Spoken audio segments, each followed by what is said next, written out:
বিনোদিনী মনে মনে ভাবিতে লাগিল, ব্যাপারখানা কি? অভিমান না রাগ না ভয়? আমাকে দেখাইতে চান আমাকে কেয়ার করেন না? বাসায় গিয়া থাকিবেন, দেখি কতদিন থাকিতে পারেন। কিন্তু বিনোদিনীও মনে মনে একটা অশান্ত ভাব উপস্থিত হইল। মহেন্দ্রকে সে প্রতিদিন নানা পাশে বদ্ধ, নানা বানে বিদ্ধ করিতেছিল।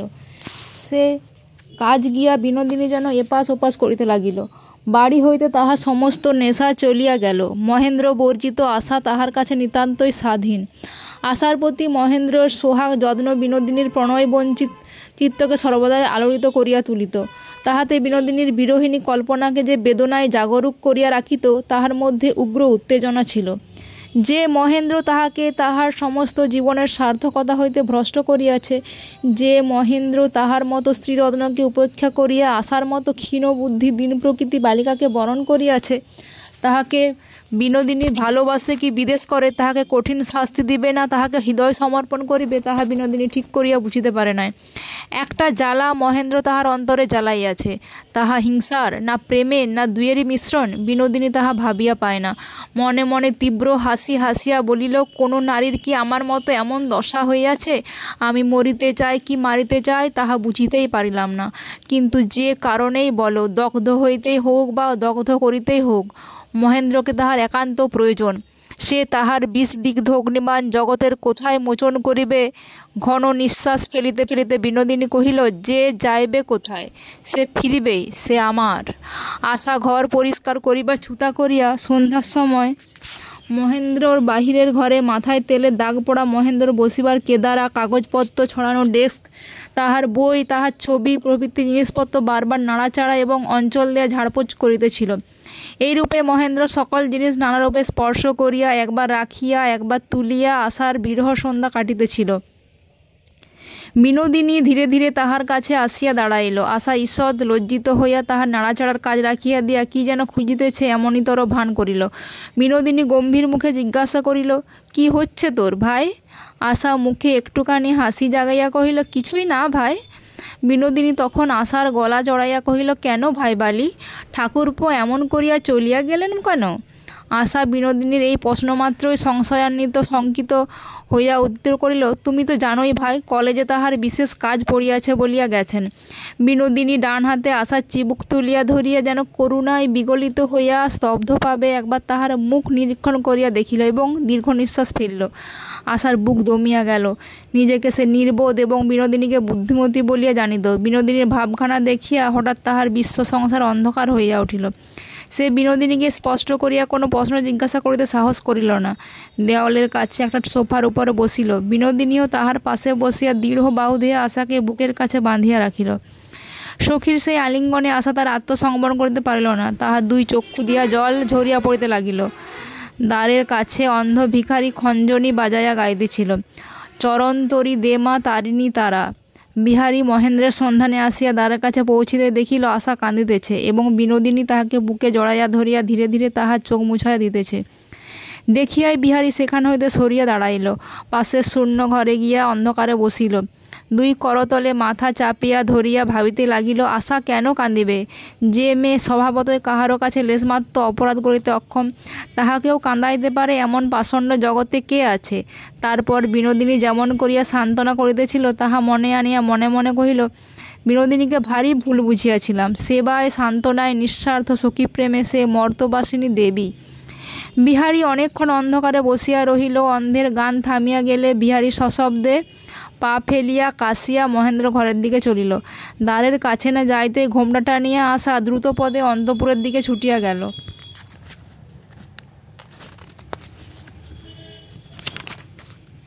ঘরে ঢুকিতেই বিনোদিনী বলিয়া উঠিল, এ কি বিহারীবাবু, আপনার কি অসুখ করিয়াছে? বিহারী, কিছু না। বিনোদিনী, চোখ দুটা অমন লাল কেন? বিহারী তাহার উত্তর না দিয়া কহিল, বিনোদ বৌঠান, মহেন্দ্র কোথায় গেল? বিনোদিনী মুখ গম্ভীর করিয়া কহিল, শুনিলাম হাসপাতালে তাহার কাজ পড়িয়াছে বলিয়া কলেজের কাছে তিনি বাসা করিয়া আছেন। বিহারীবাবু একটু সরুন, আমি তবে আসি। অন্যমনস্ক বিহারী দ্বারের কাছে বিনোদিনীর পথরোধ করিয়া দাঁড়াইয়াছিল। চকিত হইয়া তাড়াতাড়ি পথ ছাড়িয়া দিল। সন্ধ্যার সময় একলা বাহিরের ঘরে বিনোদিনীর সঙ্গে কথাবার্তা লোকের চোখে সুদৃশ্য নয়, সে কথা হঠাৎ মনে পড়িল। বিনোদিনী চলিয়া যাইবার সময় বিহারী তাড়াতাড়ি বলিয়া লইল, বিনোদ বউঠান, আশাকে তুমি দেখিও, সে সরলা, কাহাকেও আঘাত করিতেও জানে না, নিজেকে আঘাত হইতে বাঁচাইতেও পারে না।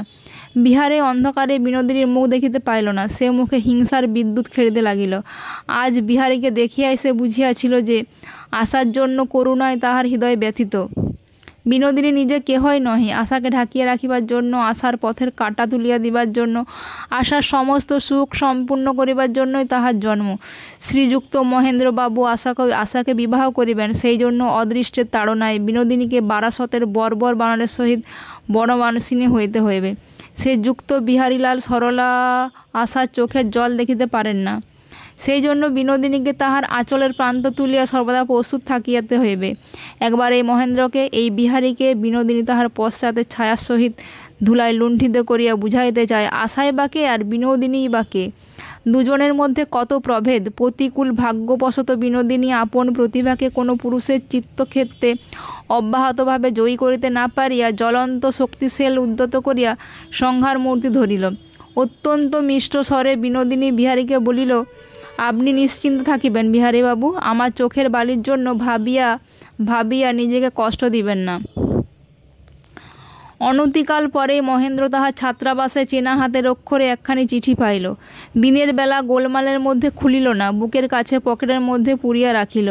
কলেজের লেকচার শুনিতে শুনিতে, হাসপাতালে ঘুরিতে ঘুরিতে হঠাৎ একবার মনে হইতে লাগিল, ভালোবাসার একটা পাখি তাহার বুকের নীড়ে বাসা করিয়া ঘুমাইয়া আছে। তাহাকে জাগাইয়া তুলিলেই তাহার সমস্ত কোমল কুজন কানে ধ্বনিত হইয়া উঠিবে। সন্ধ্যায় এক সময় মহেন্দ্র নির্জন ঘরে ল্যাম্পের আলোকে চৌকিতে বেশ করিয়া হেলান দিয়া আরাম করিয়া বসিল।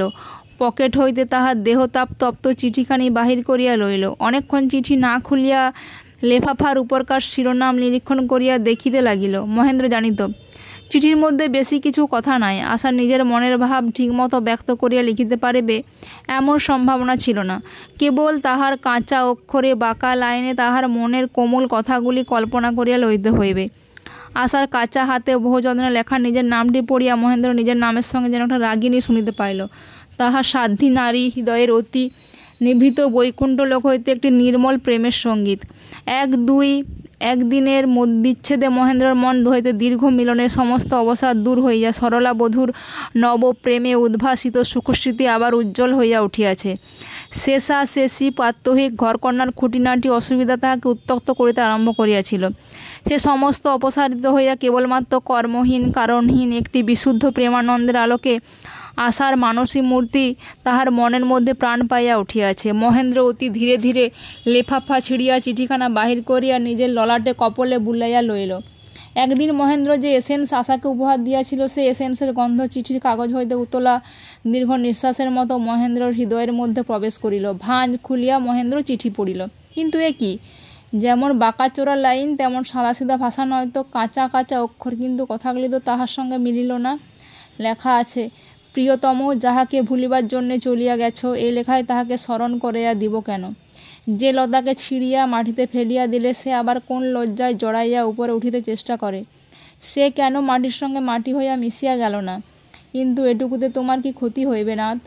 না হয় ক্ষণকালের জন্য মনে পড়িলই বা, মনে তাহাতে কতটুকুই বা বাজিবে। আর তোমার অবহেলা যে কাটার মতো আমার পাঁজরের ভিতরে প্রবেশ করিয়া রহিল। সকল দিন, সকল রাত, সকল কাজ, সকল চিন্তার মধ্যে যেদিকে ফিরি, যেদিকে আমাকে বিঁধিতে রাখিল। তুমি যেমন করিয়া ভুলিলে আমাকে তেমনই করিয়া ভুলিবার একটা উপায় বলিয়া দাও নাথ। তুমি যে আমাকে ভালোবাসিয়াছিলে সে কি আমারই অপরাধ? আমি কি স্বপ্নেও এত সৌভাগ্য প্রত্যাশা করিয়াছিলাম? আমি কোথা হইতে আসিলাম আমাকে কে জানিত? আমাকে যদি না চাহিয়া দেখিতে, আমাকে যদি তোমার ঘরে বিনা বেতনের দাসী হইয়া থাকিতে হইতো, আমি কি তোমাকে কোনো দোষ দিতে পারিতাম? তুমি নিজেই আমার কোন গুণে ভুলিলে প্রিয়তম? কি দেখিয়া তোমার এত আদর বাড়াইলে? আর আজ বিনা মেঘে যদি বজ্রপাতেই হইল, তবে সে বজ্র কেবল দগ্ধ করিল কেন? একেবারে দেহ মন কেন ছাই করিয়া দিল না? এই দুটো দিনে অনেক সহ্য করিলাম, অনেক ভাবিলাম, কিন্তু একটা কথা বুঝিতে পারিলাম না। ঘরে থাকিয়াও কি তুমি আমাকে ফেলিতে পারিতে না? আমার জন্য কি তোমার ঘর ছাড়িয়া যাওয়ার কোনো প্রয়োজন ছিল? আমি কি তোমার এতখানি জুড়িয়া আছি? আমাকে তোমার ঘরের কোণে তোমার দ্বারের বাহিরে ফেলিয়া রাখিলেও কি আমি তোমার চোখে পড়িতাম? তাই যদি হয় তুমি কেন গেলে? আমার কি কোথাও যাইবার পথ ছিল না? ভাসিয়া আসিয়াছি, ভাসিয়া যাইতাম। এ কি চিঠি? এ ভাষা কাহার তাহা মহেন্দ্র বুঝিতে বাকি রইল না। অকস্মাৎ আহত মূর্ছিতের মতো মহেন্দ্র সে চিঠিখানি লইয়া স্তম্ভিত হইয়া রহিল। যে লাইনে রেলগাড়ির মতো তাহার মন পূর্ণ বেগে ছুটিয়াছিল, সেই লাইনের বিপরীত দিক হইতে একটা ধাক্কা খাইয়া লাইনের বাহিরে তাহার মনটা যেন উল্টাপাল্টা স্তূপাকার বিকল হইয়া পড়িয়া থাকিল। অনেকক্ষণ চিন্তা করিয়া আবার সে 2-3 বার করিয়া পড়িল। কিছুক্ষণ তাহা সুদূর আভাসের মতো ছিল, তাহা আজ যেন ফুটিয়া উঠিতে লাগিল। তাহার জীবন আকাশ এক কোণে যে ধূমকেতুটা ছায়ার মতো দেখাইতেছিল, আজ তাহার উদ্যত বিশাল পুচ্ছ অগ্নিরেখায় দীপ্যমান হইয়া দেখা দিল। এ চিঠি বিনোদিনীরই। সরলা আশা নিজার মনে করিয়া তাহা লিখিয়াছে। পূর্বে যে কথা সে কখনো ভাবে নাই, বিনোদিনীর রচনা মতো চিঠি লিখিতে গিয়া সেই সব কথা তাহার মনে জাগিয়া উঠিতে লাগিল। নকল করা কথা বাহির হইতে বদ্ধমূল হইয়া তাহার আন্তরিক হইয়া গেল। যে নূতন বেদনার সৃষ্টি হইল, এমন সুন্দর করিয়া তাহা ব্যক্ত করিতে আশা কখনোই পারিত না। সে ভাবিতে লাগিল, সখী আমার মনের কথা এমন ঠিকটি বুঝিল কি করিয়া? এমন করিয়া কি প্রকাশ করিল? অন্তরঙ্গ সখীকে আশা আরও যেন বেশি আগ্রহের সঙ্গে আসর করিয়া লইল। কারণ যে ব্যথাটা তাহার মনের মধ্যে, তাহার ভাষাটি তাহার সখীর কাছে সে এতই নিরুপায়। মহেন্দ্র চৌকি ছাড়িয়া উঠিয়া বুক কুঞ্চিত করিয়া বিনোদিনীর উপর রাগ করিতে অনেক চেষ্টা করিল। মাঝে থেকে রাগ হইল আশার উপর। দেখো দেখি আশার একই মূঢ়তা, স্বামীর প্রতি একই অত্যাচার বলিয়া চৌকাতে বসিয়া পড়িয়া প্রমাণস্বরূপ চিঠিখানা আবার পড়িল। পড়িয়া ভিতরে ভিতরে একটা হর্ষ সঞ্চার হইতে লাগিল। চিঠিখানাকে সে আশারই চিঠি মনে করিয়া পড়িবার অনেক চেষ্টা করিল, কিন্তু এ ভাষায় কোনো মতেই সরলা আশাকে মনে করাইয়া দেয় না। 2-4 লাইন পড়িবা মাত্র একটা সুখোন্মাকর সন্দেহ ফেলিল মদের মতো। মনকে চারিদিক ছাপাইয়া উঠিতে থাকে। এই প্রচ্ছন্ন অথচ ব্যক্ত, নিষিদ্ধ অথচ নিকটাগত, বিষাক্ত অথচ মধুর, একই কালে উপহিত অথচ পত্রাহিত প্রেমের আভাস মহেন্দ্রকে মাতাল করিয়া তুলিল। তাহার ইচ্ছা করিতে লাগিল নিজের হাতে পায়ে কোথাও এক জায়গায় ছুরি বসাইয়া বা আর কিছু করিয়া নেশা ছুটাইয়া মনটাকে আর কোনো দিকে বিক্ষিপ্ত করিয়া দেয়। টেবিলে সজরে মুষ্টি বসাইয়া চৌকি হইতে লাফাইয়া উঠিয়া কহিল, দূর করো, চিঠিখানা পুড়াইয়া ফেলি বলিয়া চিঠিখানি ল্যাম্পের কাছাকাছি লইয়া গেল। পুড়াইল না, আর একবার পড়িয়া ফেলিল। পরদিন ভৃত্য টেবিল হইতে কাগজখানা ছাই অনেক ঝাড়িয়া ফেলিয়াছিল, কিন্তু তাহা আশা চিঠির ছাই নহে। চিঠির উত্তর দিবার অনেকগুলো অসম্পূর্ণ চেষ্টাকে মহেন্দ্র পুড়াইয়া ছাই করিয়াছে। ইতিমধ্যে আরও এক চিঠি আসিয়া উপস্থিত হইল। তুমি আমার চিঠির উত্তর দিলে না? ভালোই করিয়াছ, কিন্তু কথা তো লেখা যায় না। তোমার যা জবাব সে আমি মনে মনে বুঝিয়া লইলাম। ভক্ত যখন তার দেবতাকে ডাকে, তিনি কি মুখের কথায় তাহার উত্তর দেন? দুঃখিনীর বিল্লপত্রখানি চরণতলে বোধ করি স্থান পাইয়াছে, কিন্তু ভক্তের পূজা লইতে গিয়া শিবের যদি তপভঙ্গ হয়, তবে তাহাতে রাগ করিও না হৃদয়দেব। তুমি বর দাও বা না দাও, চোখ মেলিয়ে চাও বা না চাও, জানিতে পারো বা না পারো, পূজা না দিয়া ভক্তের আর গতি নাই।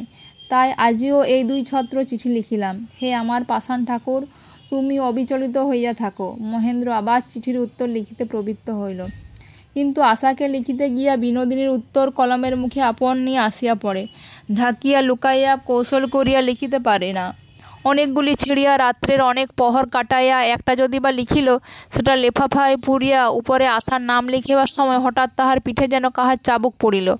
কে যেন বলিল, পাষণ্ড, বিশ্বস্ত বালিকার প্রতি এমনি করিয়া প্রতারণা। চিঠি মহেন্দ্র সহস্র টুকরা করিয়া ছিঁড়িয়া ফেলিল এবং বাকি রাতটা টেবিলের উপর 2 হাতের মধ্যে মুখ ঢাকিয়া নিজেকে যেন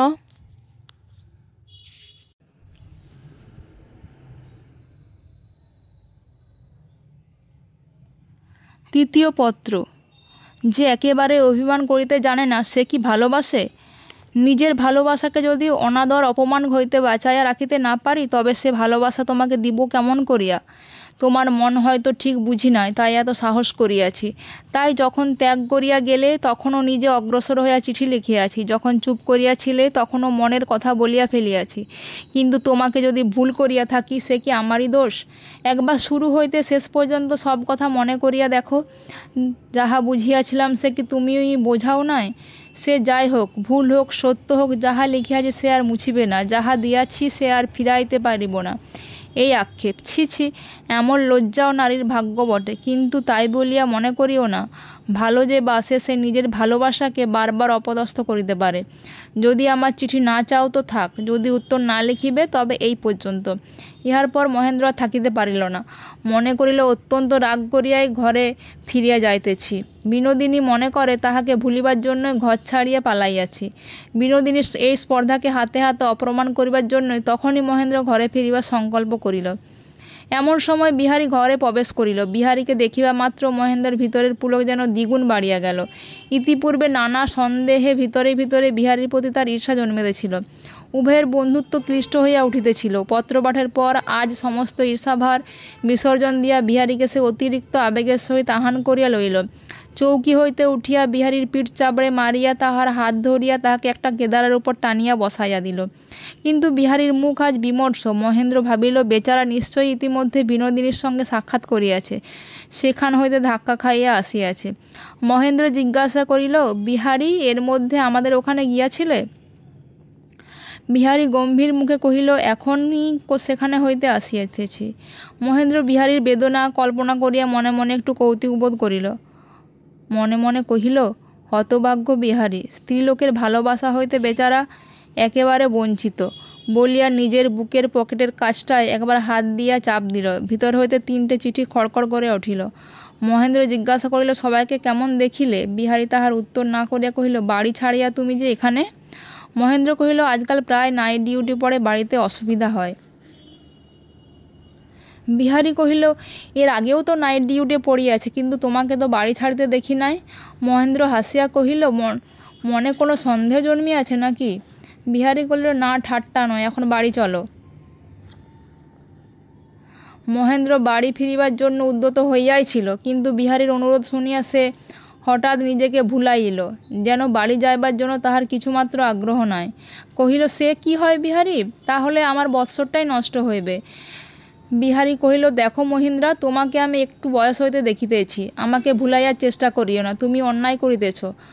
কার পরে অন্যায় করিতেছি জজ সাহেব? বিহারী রাগ করিয়া বলিল, তুমি যে চিরকাল হৃদয়ের বড়াই করিয়া আসিয়াছ, তোমার হৃদয় গেল কোথায় মহিন্দা?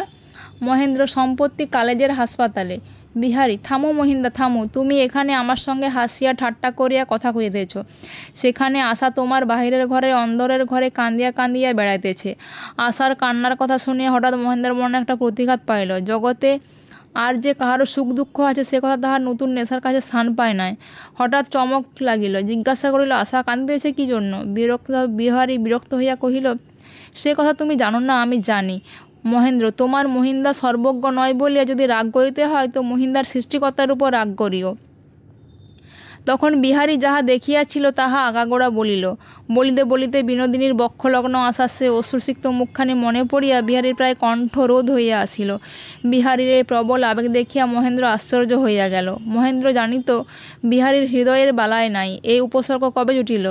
যেদিন কুমারী আশাকে দেখিতে গিয়াছিল সেই দিন হইতে নাকি? বেচারা বিহারী। মহেন্দ্র মনে মনে তাহাকে বেচারা বলিল বটে, কিন্তু দুঃখবোধ না করিয়া বরঞ্চ একটু প্রমোদ হইল। আশার মনটি একান্তভাবে যে কোন দিকে তাহা মহেন্দ্র নিশ্চয় জানিত। অন্য লোকের কাছে যাহারা বাঞ্ছার ধন কিন্তু আয়ত্তের অতীত, আমার কাছে তাহা চিরদিনের জন্য আপনি ধরা দিয়েছে। ইহাতে মহেন্দ্র বক্ষের মধ্যে একটা গর্বের স্ফীতি অনুভব করিল। মহেন্দ্র বিহারীকে কহিল, আচ্ছা চলো যাওয়া যাক, তবে একটা গাড়ি ডাকো। মহেন্দ্র ঘরে ফিরিয়া আসিবা মাত্র তাহার মুখ দেখিয়াই আশার মনের সমস্ত সংশয় ক্ষণকালের কুয়াশার মধ্যে এই মুহূর্তে কাটিয়া গেল। নিজের চিঠির কথা স্মরণ করিয়া মহেন্দ্রর সামনে সে যেন মুখ তুলিতেই পারিল না। মহেন্দ্র তাহার উপর ভৎসনা করিয়া কহিল, এমন অপবাদ দিয়া চিঠিগুলো লিখিলে কি করিয়া? বলিয়া পকেট হইতে বহুবার পঠিত সে চিঠিগুলি 3খানি বাহির করিল। আশা ব্যাকুল হইয়া কহিল, তোমার পায়ে পড়ি ওই চিঠিগুলো ছিঁড়িয়া ফেলো। মহেন্দ্র হাত হইতে চিঠিগুলো লইবার জন্য ব্যস্ত হইয়া পড়িল। মহেন্দ্র তাহাকে নিরস্ত করিয়া সেগুলি পকেটে পুরিল। কহিল, আমি কর্তব্যের অনুরোধে গেলাম, আর তুমি আমায় অভিমান বুঝিলে না, আমাকে সন্দেহ করিলে? আশা ছলছল চক্ষে কহিল, এবারকার মতো মাপ করো, এমন আর কখনোই হইবে না। মহেন্দ্র কহিল, কখনো না? আশা কহিল, কখনো না। তখন মহেন্দ্র তাহাকে টানিয়া লইয়া চুম্বন করিল। আশা কহিল, চিঠিগুলো দাও, ছিঁড়িয়া ফেলি। মহেন্দ্র কহিল, না, ও থাক। আশা সবিনয়ে মনে করিলে আমার শাস্তিস্বরূপ এই চিঠিগুলো উনি রাখিলেন। এই চিঠির ব্যাপারে বিনোদিনীর উপর আশার মনটা একটু যেন বাকিয়া দাঁড়াইল। স্বামীর আগমন বার্তা লইয়া সে সখীর কাছে আনন্দ করিতে গেল না। বরঞ্চ বিনোদিনীকে একটু যেন এড়াইয়া গেল। বিনোদিনী সেটুকু লক্ষ্য করিল এবং কাজের ছল করিয়া একেবারে দূরে রহিল। মহেন্দ্র ভাবিল, এ তো বড় অদ্ভুত। আমি ভাবিয়াছিলাম এবার বিনোদিনীকে বিশেষ করিয়াই দেখা যাইবে, উল্টা হইল। তবে সে চিঠিগুলোর অর্থ কী? নারী হৃদয়ের রহস্য বুঝিবার কোনো চেষ্টা করিবে না বলিয়াই মহেন্দ্র মনকে দৃঢ় করিয়াছিল। ভাবিয়াছিল, বিনোদিনী যদি কাছে আসিবার চেষ্টা করে তবুও আমি দূরে থাকিব। আজ সে কি মনে করিল, না, এ তো ঠিক হইতেছে না, যেন আমাদের মধ্যে সত্য কি একটা বিকার ঘটিয়াছে। বিনোদিনীর সঙ্গে সহজ স্বাভাবিকভাবে কথাবার্তা আমোদ প্রমোদ করিয়া এই সংশয়াচ্ছন্ন গোমটের ভাবটা দূর করিয়া দেওয়া উচিত। আশাকে মহেন্দ্র কহিল, দেখিতেছি তো আমি তোমার সখীর চোখের বালি হইলাম, আজকাল তাহারা দেখাই পাওয়া যায় না। আশা উদাসীনভাবে উত্তর করিল, কে জানে তাহার কি হইয়াছে। এদিকে রাজলক্ষ্মী আসিয়া কাঁদো কাঁদো হইয়া কহিলেন, বিপিনের বউকে আর তো ধরিয়া রাখা যায় না। মহেন্দ্র চকিত ভাব সামলাইয়া করিয়া কহিল, কেন মা? রাজলক্ষ্মী কহিলেন, কি জানি বাছা, সে তো এবার বাড়ি যাইবার জন্য নিতান্তই ধরিয়া পড়িয়াছে। তুই তো কাহাকেও খাতির করিতে জানিস না। ভদ্রলোকের মেয়ে পরের বাড়িতে আছে, উহাকে আপনার লোকের মতো আদর যত্ন না করিলে থাকিবে কেন? বিনোদিনী শোবার ঘরে বসিয়া বিছানার চাদর সেলাই করিতেছিল। মহেন্দ্র প্রবেশ করিয়া রাখিল, বালি। বিনোদিনী সংযত হইয়া বসিল। কি বলিল মহেন্দ্রবাবু? মহেন্দ্র কহিল, কি সর্বনাশ! মহেন্দ্র বাবু হইলেন কবে? বিনোদিনী আবার চাদর সেলাইয়ের দিকে নত চক্ষু নিবদ্ধ রাখিয়া কহিল, তবে কি বলিয়া ডাকিব? মহেন্দ্র বলিল, তোমার সখীকে যা বলো, চোখের বালি। বিনোদিনী অন্য দিনের মতো ঠাট্টা করিয়া তাহার উত্তর দিল না, সেলাই করিয়া যাইতে লাগিল। মহেন্দ্র কহিল, ওটা বুঝি সত্যকার সম্বন্ধ হইল, তাই ওটা আর পাতানো চলিতেছে না। বিনোদিনী একটু থামিয়া দাঁত দিয়া সেলাইয়ের প্রান্ত হইতে খানিকটা বাড়তি সুতা কাটিয়া ফেলিয়া কহিল, কি জানি, সে আপনি জানেন বলিয়া তাহার সর্বপ্রকার উত্তর চাপা দিয়া গম্ভীর মুখে কহিল, কলেজ হইতে হঠাৎ ফেরা হইল যে? মহেন্দ্র কহিল, কেবল মোড়া কাটিয়া আর কতদিন চলিবে? আবার বিনোদিনী দন্ত দিয়া সুতা ছেদন করিল এবং মুখ না তুলিয়াই কহিল, এখন বুঝি জীয়ন্তের আবশ্যক? মহেন্দ্র স্থির করিয়াছিল আজ বিনোদিনীর সঙ্গে অত্যন্ত সহজ স্বাভাবিকভাবে হাস্য পরিহাস উত্তর প্রত্যুত্তর করিয়া আসর জমাইয়া তুলিবে, কিন্তু এমন গাম্ভীর্যের ভাত তাহার উপর চাপিয়া আসিল যে সে লঘু জবাব প্রাণপণ চেষ্টাতেও মুখের কাছে জোগাইল না। বিনোদিনী আজ কেমন এরকম কঠিন দূরত্ব রক্ষা করিয়া চলিতেছে দেখিয়া মহেন্দ্র মনটা সবেগে তাহার দিকে অগ্রসর হইতে লাগিল। ব্যবধানটাকে কোনো একটা নাড়া দিয়া ভূমিষ্যাৎ করিতে ইচ্ছা হইল। বিনোদিনীর শেষ বাক্যাঘাতের প্রতিঘাত না দিয়া হঠাৎ তাহার কাছে আসিয়া বসিয়া কহিল, তুমি আমাদের ছাড়িয়া চলিয়া যাইতেছ কেন? কোনো অপরাধ করিয়াছি? বিনোদিনী তখন একটু সরিয়া সেলাই হইতে মুখ তুলিয়া দুই বিশাল চক্ষু মহেন্দ্র মুখের উপর স্থির রাখিয়া কহিল, কর্তব্যকর্ম তো সকলেরই আছে। আপনি যে সকল ছাড়িয়া কলেজের বাসায় যান, সে কি কাহারও অপরাধে? আমারও যাইতে হইবে না? আমারও কর্তব্য নাই? মহেন্দ্র তাহার ভালো উত্তর অনেক ভাবিয়া খুঁজিয়া পাইল না।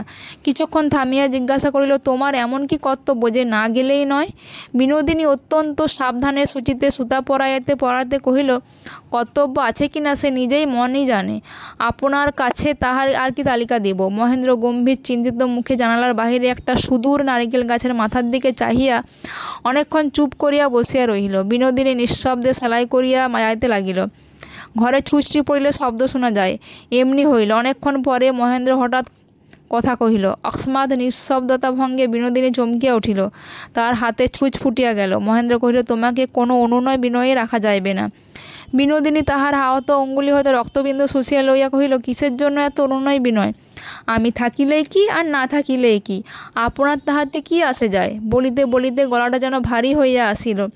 বিনোদিনী অত্যন্ত মাথা নিচু করিয়া সেলাইয়ের প্রতি একান্ত মনোনিবেশ করিল। মনে হইল হয়তোবা তাহার নতনেত্রের পল্লব প্রান্তে একটুখানি জলের রেখা দেখা দিয়াছে। মাঘের অপরাহ্ন তখন সন্ধ্যার অন্ধকারে মিলাইবার উপক্রম করিতেছিল। মহেন্দ্র মুহূর্তের মধ্যে বিনোদিনীর হাত চাপিয়া ধরিয়া রুদ্ধ সজল স্বরে কহিল, যদি তাহাতে আমার আসে যায় তবে তুমি কি থাকিবে? বিনোদিনী তাড়াতাড়ি হাত ছাড়াইয়া লইয়া সরিয়া বসিল। মহেন্দ্র চমক ভাঙিয়া গেল। নিজের শেষ কথাটা ভীষণ ব্যঙ্গের মতো তাহার নিজের কানে বারংবার প্রতিধ্বনিত হইতে লাগিল। অপরাধী জিহাকে মহেন্দ্র দন্ত দ্বারা দংশন করিল, তাহার পর হইতে রসনা নির্বাক হইয়া রহিল। এমন সময় এই নিঃশব্দপূর্ণ ঘরের মধ্যে আশা প্রবেশ করিল। বিনোদিনী তৎক্ষণাৎ যেন পূর্ব কথোপকথনের অনুবৃত্তি স্বরূপে হাসিয়া মহেন্দ্রকে বলিয়া উঠিল, আমার গুমত তোমরা যখন এতই বাড়াইলে তখন আমারও কর্তব্য তোমাদের একটা কথা রাখা। যতক্ষণ না বিদায় দিবে ততক্ষণ রহিলাম। আশা স্বামীর কৃতকার্যতায় উৎফুল্ল হইয়া সখীকে আলিঙ্গন করিয়া ধরিল, কহিল, তবে এই কথা রহিল, তাহা হইলে 3 সত্য করো, যতক্ষণ না বিদায় দিব ততক্ষণ থাকিবে থাকিবে থাকিবে। বিনোদিনী 3 বার স্বীকার করিল। আশা কহিল, ভাই চোখের বালি, সে যদি রহিলেই তবে এত করিয়া সাধাইলে কেন? শেষকালে আমার স্বামীর কাছে তো হার মানিতে হইল। বিনোদিনী হাসিয়া কহিল, ঠাকুরপো, আমি হার মানিয়াছি না তোমাকে হার মানাইয়াছি? মহেন্দ্র এতক্ষণ স্তম্ভিত হইয়াছিল। মনে হইতেছিল তাহার অপরাধে যেন সমস্ত ঘর ভরিয়া রহিয়াছে, লাঞ্ছনা যেন তাহার সর্বাঙ্গ পরিবেষ্টন করিয়া। আশার সঙ্গে কেমন করিয়া সে প্রসন্নভাবে স্বাভাবিক কথা কহিবে, এক মুহূর্তের মধ্যে কেমন করিয়া সে আপনার বিভৎস অসংযমকে সহাস্য চটুলতায় পরিণত করিবে, এই পৈশাচিক ইন্দ্রজাল তাহার আয়ত্তের বহির্ভূত ছিল। সেই সময়ে গম্ভীর মুখে কহিল, আমারই তো হার হইয়াছে, বলিয়াই ঘর হইতে বাহির হইয়া গেল। অনতিকাল পরেই আবার মহেন্দ্র ঘরের মধ্যে ঢুকিয়া বিনোদিনীকে কহিল, আমাকে মাপ করো। বিনোদিনী কহিল, অপরাধ কি করিয়াছে ঠাকুরপো? মহেন্দ্র কহিল, তোমাকে জোর করিয়া এখানে ধরিয়া রাখিবার অধিকার আমাদের নাই।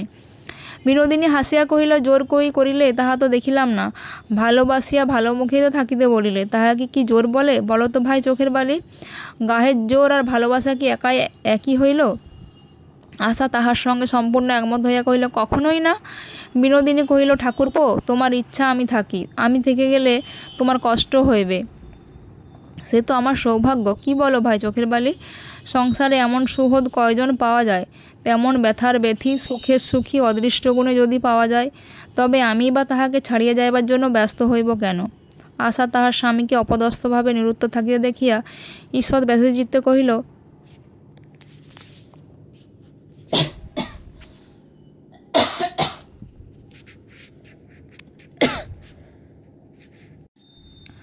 আশা, তোমার সঙ্গে কথায় কে পারিবে ভাই? আমার স্বামী তো হার মানিয়াছেন, এখন তুমি একটু থামো। মহেন্দ্র আবার দ্রুত ঘর হইতে বাহির হইল। তখন রাজলক্ষ্মীর সঙ্গে কিছুক্ষণ গল্প করিয়া বিহারী মহেন্দ্র সন্ধানে আসিতেছিল। মহেন্দ্র তাহাকে দ্বারের সম্মুখে দেখিতে পাইয়াই বলিয়া উঠিল, ভাই বিহারী, আমার মতো পাষণ্ড আর জগতে নাই।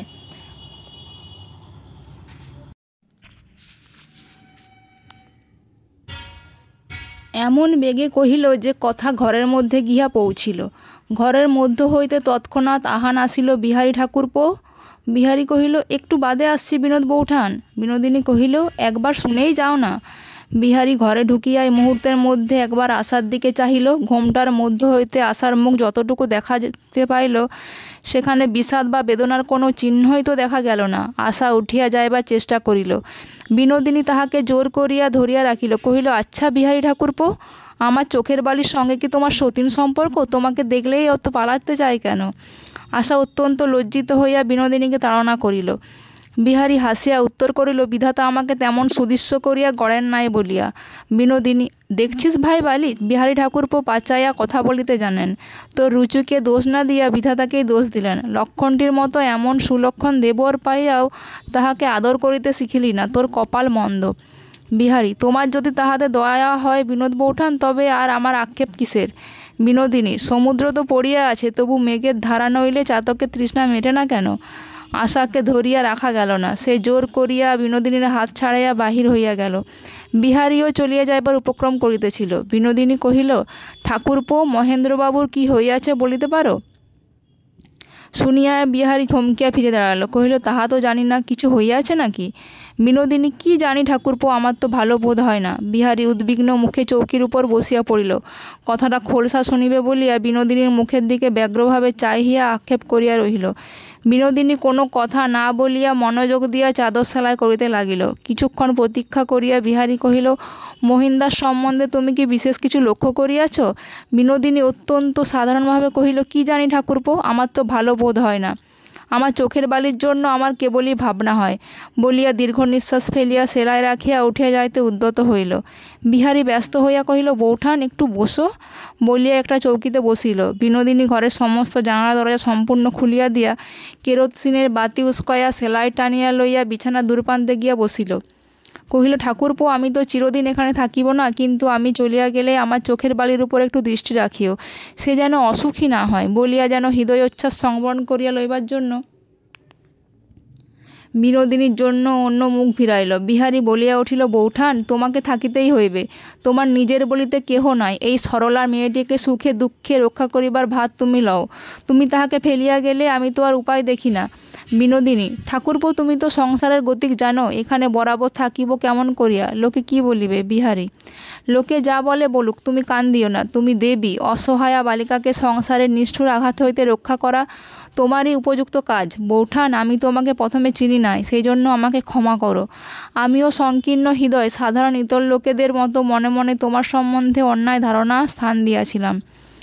একবার এমন মনে হইয়াছিল যেন আশার সুখে তুমি ঈর্ষা করিতেছ, কিন্তু সে সব কথা মুখের উচ্চারণ করিতেও পাপ আছে। তারপরে তোমার দেবী হৃদয়ের পরিচয় আমি পাইয়াছি। তোমার উপর আমার গভীর ভক্তি জন্মাইয়াছে বলিয়াই আজ তোমার কাছে আমার সমস্ত অপরাধ স্বীকার না করিয়া থাকিতে পারিলাম না। বিনোদিনীর সর্বশরীর পুলকিত হইয়া উঠিল। যদিও সে ছলনা করিতেছিল, তবু বিহারীর এই ভক্তি উপহার সে মনে মনে মিথ্যা বলিয়া প্রত্যাখ্যান করিতে পারিল না। এমন জিনিস সে কখনো কাহার কাছ হইতে পায় নাই। ক্ষণকালের জন্য মনে হইল সে যেন যথার্থই পবিত্র, উন্নত। আশার প্রতি একটা অনির্দিষ্ট দয়ায় তাহার চোখ দিয়া জল পড়িতে লাগিল। সেই অশ্রুপাত সে বিহারীর কাছে গোপন করিল না, এবং সে অশ্রুধারা বিনোদিনীর নিজের কাছে নিজের পূজনীয়া বলে মোহ উৎপাদন করিল। বিহারী বিনোদিনীকে অশ্রু ফেলতে দেখিয়া নিজের অশ্রুবেগ সংবরণ করিয়া উঠিয়া বাহিরে মহেন্দ্র ঘরে গেল। মহেন্দ্র যে হঠাৎ নিজেকে পাষণ্ড বলিয়া কেন ঘোষণা করিল, বিহারী তাহার কোনো তাৎপর্য খুঁজিয়া পাইল না। ঘরে গিয়া দেখিল মহেন্দ্র নাই। খবর পাইল মহেন্দ্র বেড়াইতে বাহির হইয়াছে। পূর্বে মহেন্দ্র অকারণে কখনো ঘর ছাড়িয়া বাহির হইত না। সুপরিচিত লোকের এবং সুপরিচিত ঘরের বাহিরে মহেন্দ্রের অত্যন্ত ক্লান্তি ও পীড়া বোধ হইত। বিহারী ভাবিতে ভাবিতে ধীরে ধীরে বাড়ি চলিয়া গেল।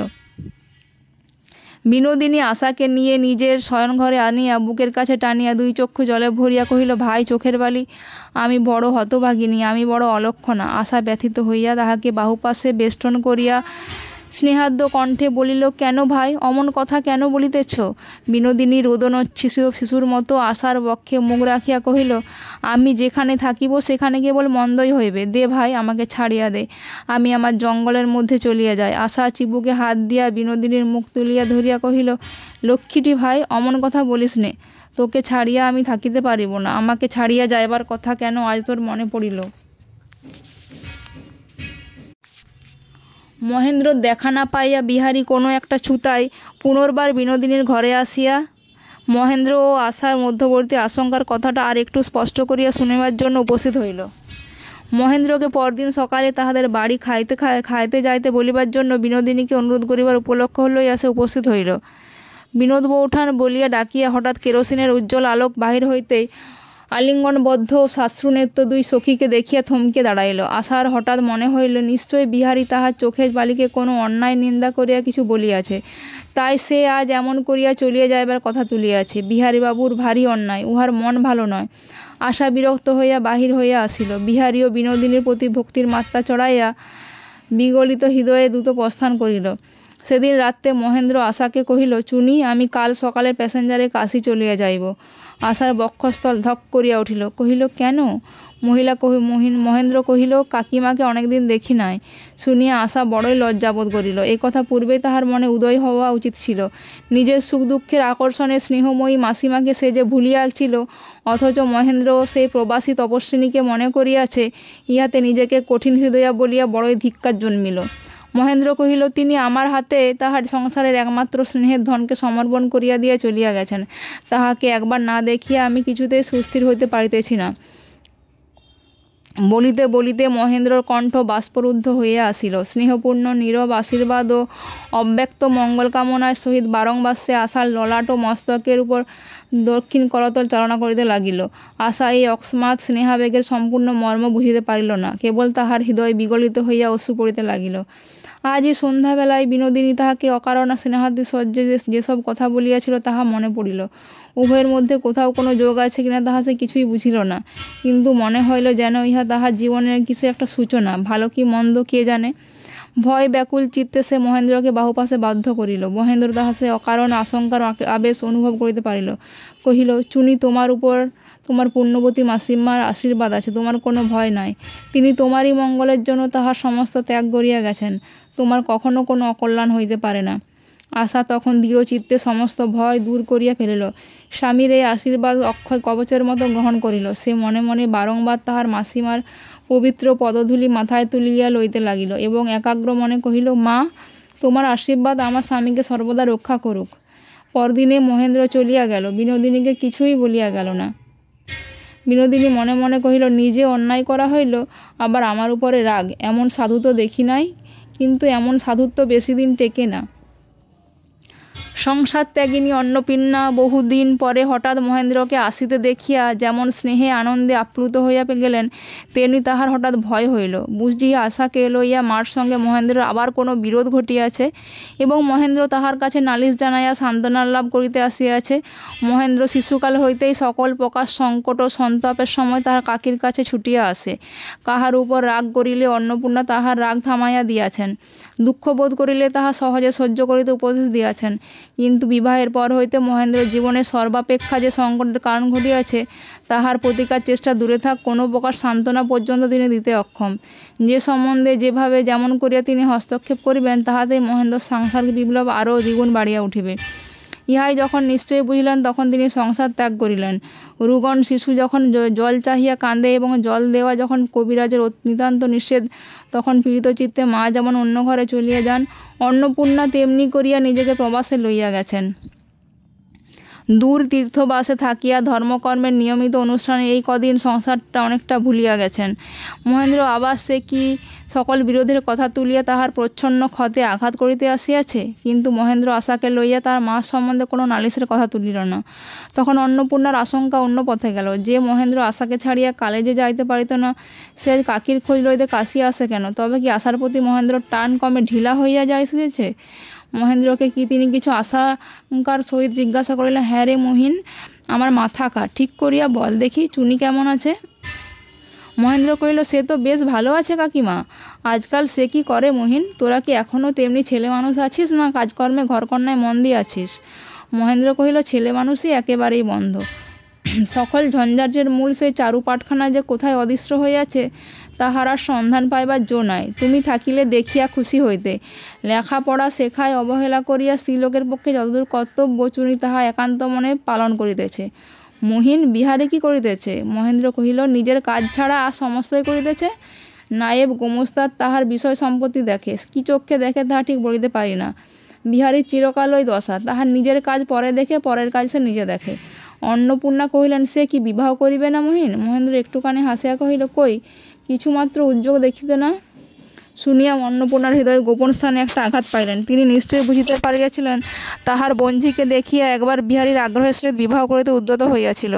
তাহার সেই উন্মুখ আগ্রহ অন্যায় করিয়া অকস্মাৎ দলিত হইয়াছে। বিহারী বলিয়াছিল, কাকিমা, আমাকে আর বিবাহ করিতে কখনো অনুরোধ করিও না। সেই বড় অভিমানের কথা অন্নপূর্ণার কানে বাজিতেছিল। তাহার একান্ত অনুগত সেই স্নেহের বিহারীকে তিনি এমন মন ভাঙা অবস্থায় ফেলিয়া আসিয়াছেন, তাহাকে কোনো সান্ত্বনা দিতে পারেন নাই। অন্নপূর্ণা অত্যন্ত বিমর্ষ ও ভীত হইয়া ভাবিতে লাগিলেন, এখনও কি আশার প্রতি বিহারীর মন পড়িয়া আছে? মহেন্দ্র কখনো ঠাট্টার ছলে, কখনো গম্ভীরভাবে তাহাদের ঘরকন্যার আধুনিক সমস্ত খবর বার্তা জানাইল, কেবল বিনোদিনীর কথা উল্লেখ মাত্র করিল না। এখন কালেজ খোলা, কাশীতে মহেন্দ্র বেশি দিন থাকিবার কথা নয়, কিন্তু কঠিন রোগের পর স্বাস্থ্যকর আবহাওয়ার মধ্যে গিয়া আরোগ্যলাভের যে সুখ, মহেন্দ্র কাশীতে অন্নপূর্ণার নিকটে থাকিয়া প্রতিদিন সেই সুখ অনুভব করিতেছিল। তাই একে একে দিন কাটিয়ে যাইতে লাগিল। নিজের সঙ্গে নিজের যে একটা বিরোধ জনিবার উপক্রম হইয়াছিল, সেটা দেখিতে দেখিতে দূর হইয়া গেল। কয়েকদিন সর্বদা ধর্মপরায়ণা অন্নপূর্ণার স্নেহ মুখচ্ছবির সম্মুখে থাকিয়া সংসারের কর্তব্য পালন এমনই সহজ ও সুখকর মনে হইতে লাগিল যে, তাহার পূর্বেকার আতঙ্ক হাস্যকর বোধ হইল। মনে হইল বিনোদিনী কিছুই না। এমনকি তাহার মুখের চেহারায় মহেন্দ্র স্পষ্ট করিয়া মনে আনিতে পারে না। অবশেষে মহেন্দ্র খুব জোর করিয়া মনে মনে কহিল, আশাকে আমার হৃদয় হইতে এক চুল সরাইয়া বসিতে পারে এমন তো আমি কোথাও কাহাকেও দেখিতে পাই না। মহেন্দ্র অন্নপূর্ণাকে কহিল, কাকিমা, আমার কালেজ কামাই হয়ে যাইতেছে, এবারকার মতো তবে আসি। যদিও তুমি সংসারের মায়া কাটাইয়া একান্তে আসিয়া আছো, তবু অনুমতি করো মাঝে মাঝে আসিয়া তোমার পায়ের ধুলা লইয়া যাইব। মহেন্দ্র গৃহে ফিরিয়া আসিয়া যখন আশাকে তাহার মাসির স্নেহ উপহার সিঁদুরের কৌটো একটি সাদা পাথরের চোখমি ঘটি দিল, তখন তাহার চোখ দিয়া ঝরঝর করিয়া জল পড়িতে লাগিল। মাসিমার সেই পরম স্নেহময় ধৈর্য ও মাসিমার প্রতি তাহাদের ও তাহার শাশুড়ির নানা প্রকার উপদ্রব্য স্মরণ করিয়া তাহাদের হৃদয় ব্যাকুল হইয়া উঠিল। স্বামীকে জানাইল, আমার বড় ইচ্ছা করে আমি একবার মাসিমার কাছে গিয়া তাহার ক্ষমা ও পায়ের ধুলা লইয়া আসি, সে কি কোনো মতে ঘটিতে পারে না? মহেন্দ্র আশার বেদনা বুঝিল এবং কিছুদিনের জন্য কাশীতে সে তাহার মাসিমার কাছে যায়, ইহাতে তাহার সম্মতিও হইল। কিন্তু পুনর্বার কালেজ কামাই করিয়া আশাকে কাশী পৌঁছা দিতে তাহার দ্বিধাবোধ করিল। আশা কহিল, জ্যাঠাইমা তো অল্পদিনের মধ্যেই কাশী যাইবেন, সেই সঙ্গে গেলে কি আছে? মহেন্দ্র রাজলক্ষ্মীকে গিয়া কহিল, মা, বউ একবার কাশীতে কাকিমাকে দেখিতে যাইতে চায়। রাজলক্ষ্মী শ্লেষ বাক্যে কহিল, বউ যাইতে চান তো অবশ্যই যাইবেন, যাও, তাহাকে লইয়া যাও। মহেন্দ্র যে আবার অন্নপূর্ণার কাছে যাতায়াত করা আরম্ভ করিল, ইহা রাজলক্ষ্মীর ভালো লাগে নাই। বধূর যাইবার প্রস্তাবে তিনি মনে মনে আরও বিরক্ত হইয়া উঠিলেন। মহেন্দ্র কহিল, আমার কলেজ আছে, আমি ডাকিতে যাইতে পারিব না, তাহার জ্যাঠামশায়ের সঙ্গে যাইবে। রাজলক্ষ্মী কহিলেন, সে তো ভালো কথা, জ্যাঠামশায়েরা বড় লোক, কখনো আমাদের মতো গরিবের ছায়া মারান না, তাহাদের সঙ্গে যাইতে পারিলে কত গৌরব। মাতার উত্তরোত্তর শ্লেষবাক্যে মহেন্দ্রর মন একেবারে কঠিন হইয়া বাকিল। সে কোনো উত্তর না দিয়া আশাকে কাশী পাঠাইতে দৃঢ়প্রতিজ্ঞ হইয়া চলিয়া গেল। বিহারী যখন রাজলক্ষ্মীর সঙ্গে দেখা করিতে আসিল, রাজলক্ষ্মী কহিলেন, ও বিহারী, শুনিয়াছিস আমাদের বৌমা যে কাশী যাইতে ইচ্ছা করিয়াছেন? বিহারী কহিল, বলো কি মা, মহিন্দ্র আবার কালেজ কামাই করিয়া যাইবে? রাজলক্ষ্মী কহিলেন, না না, মহিন কেন যাইবেন? তা হইলে আর বিবিয়ানা হইল কই? মহিন এখানে থাকিবেন, বউ তাহার জ্যাঠা মহারাজের সঙ্গে কাশী যাইবেন। সবাই সাহেব বিবি হইয়া উঠিল। বিহারী মনে মনে উদ্বিগ্ন হইল। বর্তমান কালে সাহেবিয়ানা স্মরণ করিয়া নহে। বিহারী ভাবিতে লাগিল, ব্যাপারখানা কি? মহেন্দ্র যখন কাশী গেল, আশা এখানে রহিল, আবার মহেন্দ্র যখন ফিরিল তখন আশা কাশী যাইতে চাহিতেছে। দুজনের মাঝখানে একটা কি গুরুতর ব্যাপার ঘটিয়াছে। এমনি করিয়া কতদিন চলিব? বন্ধু হইয়াও আমরা ইহার কোনো প্রতিকার করিতে পারিব না, দূরে দাঁড়াইয়া দেখিব। মাতার ব্যবহারে অত্যন্ত ক্ষুব্ধ হইয়া মহেন্দ্র তাহার শয়ন ঘরে আসিয়া বসিয়াছিল। বিনোদিনী ইতিমধ্যে মহেন্দ্রর সঙ্গে সাক্ষাৎ করে নাই। তাহার আশা তাহার পাশের ঘরে হইতে মহেন্দ্রের কাছে লইয়া আসিবার জন্য অনুরোধ করিতেছিল। এমন সময় বিহারী আসিয়া মহেন্দ্রকে জিজ্ঞাসা করিল, আশা বৌঠানের কি কাশী যাওয়ার স্থির হইয়াছে? মহেন্দ্র কহিল, না হইবে কেন, বাধাটা কি আছে? বিহারী কহিল, বাধার কথা কে বলিতেছে, কিন্তু হঠাৎ এ খেয়াল তোমাদের মাথায় আসিল যে? মহেন্দ্র কহিল, মাসিমাকে দেখিতে যা ইচ্ছা, প্রবাসী আত্মীয়ের জন্য ব্যাকুলতা, মানব চরিত্রে এমন মাঝে মাঝে ঘটিয়া থাকে। বিহারী জিজ্ঞাসা করিল, তুমি সঙ্গে যাইতেছ? প্রশ্ন শুনিয়া মহেন্দ্র ভাবিল, জ্যাঠার সঙ্গে আশাকে পাঠানো সঙ্গত নহে। এই কথা লইয়া আলোচনা করিতে বিহারী আসিয়াছে, পাছে অধিক কথা বলিতে গেলে ক্রোধ উচ্ছ্বসিত হইয়া ওঠে, তাই সংক্ষেপে বলিল না। বিহারী মহেন্দ্রকে চিনিত, সে যে রাগিয়া আছে তাহা বিহারীর অগোচর ছিল না। একবার জিদ ধরিলে তাহাকে টলানো যায় না, তাহাও সে জানিত। তাই মহেন্দ্র যাওয়ার কথা আর তুলিল না। মনে মনে ভাবিল, বেচারা আশা যদি কোনো বেদনা বহন করিয়া চলিয়া যাইতেছে হয়, তবে সঙ্গে বিনোদিনী গেলে তাহার সান্ত্বনা হইবে। তাই ধীরে ধীরে কহিল, বিনোদ বৌঠার তার সঙ্গে গেলে হয় না? মহেন্দ্র গর্জন করিয়া উঠিল, বিহারী, তোমার মনের ভিতর যে কথাটা আছে তা স্পষ্ট করিয়াই বলো। আমার সঙ্গে অসরলতা করিবার কোনো দরকার দেখি না। আমি জানি তুমি মনে মনে সন্দেহ করিয়াছ আমি বিনোদিনীকে ভালোবাসি। মিথ্যা কথা, আমি বাসি না। আমাকে রক্ষা করিবার জন্য তোমাকে পাহারা দিয়া বেড়াতে হইবে না। তুমি এখন নিজেকে রক্ষা করো। যদি সরল বন্ধুত্ব তোমার মনে থাকিত, তবে বহুদিন আগে তুমি আমার কাছে তোমার মনের কথা বলিতে এবং নিজেকে বন্ধুর অন্তঃপুর হইতে বহু দূর লইয়া যাইতে। আমি তোমার মুখের সামনে স্পষ্ট করিয়া বলিতেছি, তুমি আশাকে ভালোবাসিয়াছ। অত্যন্ত বেদনার স্থানে দুপা মাড়াইয়া দিয়া দিলে আহত ব্যক্তি মুহূর্তকাল বিচার না করিয়া আঘাতকারীকে যেমন সবলে ধাক্কা দিয়া ফেলিয়াতে চেষ্টা করে, বাগরুদ্ধ বিহারী তেমনি পাংশু মুখে তাহার চৌকি হইতে উঠিয়া মহেন্দ্রর দিকে ধাবিত হইল। হঠাৎ থামিয়া বহু কষ্টের স্বরে বাই করে বলিল, ঈশ্বর তোমাকে ক্ষমা করুন, আমি বিদায় হই। বলিয়া টলিতে টলিতে ঘর হইতে বাহির হইয়া গেল। পাশের ঘর হইতে বিনোদিনী ছুটিয়া আসিয়া ডাকিল, বিহারী ঠাকুরপো। বিহারী দেয়ালে ভর করে একটুখানি হাসিবার চেষ্টা করিয়া কহিল, কি বিনোদ বৌঠান? বিনোদিনী কহিল, ঠাকুরপো, চোখের বালির সঙ্গে আমিও কাশীতে যাইব। বিহারী কহিল, না না বৌঠান, সে হইবে না, সে কিছুতেই হইবে না। তোমাকে মিনতি করিতেছে, আমার কথায় কিছু করিও না। আমি এখানকার কেহ নই, আমি এখানকার কিছুতেই হস্তক্ষেপ করিতে চাহি না, হাতে ভালো হইবে না। তুমি দেবী, তুমি যাহা ভালো বোধ করো তাহাই করিও, আমি চলিলাম। বলিয়া বিহারী বিনোদিনীকে বিনম্র নমস্কার করিয়া চলিল। বিনোদিনী কহিল, আমি দেবী নই ঠাকুরপো, শুনিয়া যাও। তুমি চলিয়া গেলে কাহারও ভালো হইবে না, ইহার পরে আমাকে দোষ দিও না। বিহারী চলিয়া গেল। মহেন্দ্র স্তম্ভিত হইয়া বসিয়াছিল। বিনোদিনী তাহার প্রতি জ্বলন্ত বর্জ্যের মতো একটা কঠোর কটাক্ষ নিক্ষেপ করিয়া পাশের ঘরে চলিয়া গেল। সে ঘরে আশা একান্ত লজ্জায় সংকোচে মরিয়া যাইতেছিল। বিহারী তাহাকে ভালোবাসে কথা মহেন্দ্রের মুখে শুনিয়া সে আর মুখ তুলিতে পারিতেছিল না। কিন্তু তাহার উপর বিনোদিনীর আর দয়া হইল না। আশা যদি যখন চোখ তুলিয়া চাহিত তাহা হলে সে ভয় পাইত। সমস্ত সংসারের উপর বিনোদিনীর যেন খুন চাপিয়া গেছে। মিথ্যা কথা বটে, বিনোদিনীকে কেহই ভালোবাসে না বটে, সকলে ভালোবাসে এই লজ্জাবতী ননির পুতুলটিকে। মহেন্দ্র সেই যে আবেগের মুখে বিহারীকে বলিয়াছিল আমি পাষণ্ড, তাহার পরে আবেগ শান্তির পর হইতে সে হঠাৎ আত্মপ্রকাশের জন্য সে বিহারীর কাছে কুণ্ঠিত হইয়াছিল। সে মনে করিতেছিল তাহার সব কথা যেন ব্যক্ত হইয়া গেছে। সে বিনোদিনীকে ভালোবাসে না, অথচ বিহারী জানিয়াছে সে যে ভালোবাসে। ইহাতে বিহারীর উপরে তাহার বড় একটা বিরক্তি জন্মিতেছিল। বিশেষত তাহার পর হইতে যতবার বিহারী তাহার সম্মুখে আসিতেছিল তাহার মনে হইতেছিল যেন বিহারী সকৌতূহলে তাহার একটা ভিতরকার কথা খুঁজিয়া বেড়াইতেছে। সে সমস্ত বিরক্তি উত্তরোত্তর জন্মিতেছিল, আজ একটু আঘাতে বাহির হইয়া পড়িল। কিন্তু বিনোদিনী পাশের ঘর হইতে যেরূপ ব্যাকুলভাবে ছুটিয়া আসিল, যেরূপ আত্মকণ্ঠে বিহারীকে রাখিতে চেষ্টা করিল এবং বিহারীর আদেশ পালন স্বরূপে আশার সহিত কাশী যাইতে প্রস্তুত হইল, ইহা মহেন্দ্রের পক্ষে অভাবিত পূর্ব।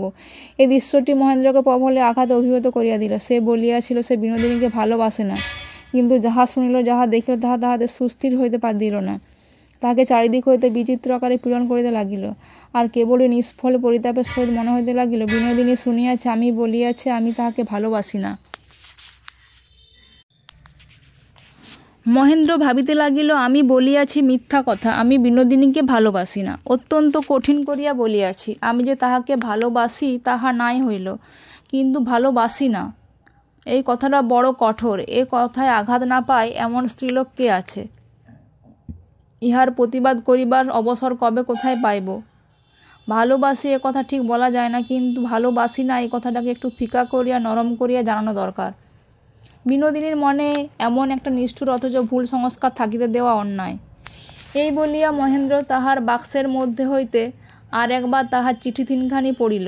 মনে মনে কহিল বিনোদিনী আমাকে যে ভালোবাসে ইহাতে সন্দেহ নাই, কিন্তু কাল সে বিহারের কাছে অমন করিয়া আসিয়া পড়িল কেন? সে কেবল আমাকে দেখাইয়া। আমি যখন তাহাকে ভালোবাসি না স্পষ্ট করিয়া বলিলাম, তখন সে কেন সুযোগে আমার কাছে তাহার ভালোবাসা প্রত্যাখ্যান না করিয়া কি করিবে? এমনি করিয়া আমার কাছে অপমানিত হইয়া হয়তো সে বিহারীকে ভালোবাসিতেও পারে। মহেন্দ্র ক্ষোভ হইতে এতই বাড়িয়া উঠিল যে নিজের চাঞ্চল্যে সে নিজে আশ্চর্য এবং ভীত হইয়া উঠিল। না হয় বিনোদিনী শুনিয়াছে মহেন্দ্র তাহাকে ভালোবাসে না, তাহাতে দোষ কি? না হয় এই কথায় অভিমানিনী বিনোদিনী তাহার উপর হইতে মন সরাইয়া লইতে চেষ্টা করিবে, তাহাতেই বা ক্ষতি কি? ঝড়ের সময় নৌকার শিকল যেমন নোঙরকে টানিয়া ধরে, মহেন্দ্র তেমনি ব্যাকুলতার সঙ্গে আশাকে যেন অতিরিক্ত জোর করিয়া ধরিল। রাতে মহেন্দ্র আশার মুখ বক্ষের কাছে ধরিয়া জিজ্ঞাসা করিল, চুনি তুমি আমাকে কতখানি ভালোবাসো, ঠিক করিয়া বলো।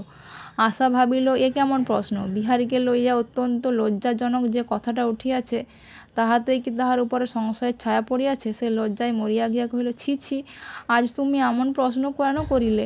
তোমার দুটি পায়ে পড়ি, আমাকে খুলিয়া বলো, আমার ভালোবাসায় তুমি কবে কোথায় কি অভাব দেখিয়াছ?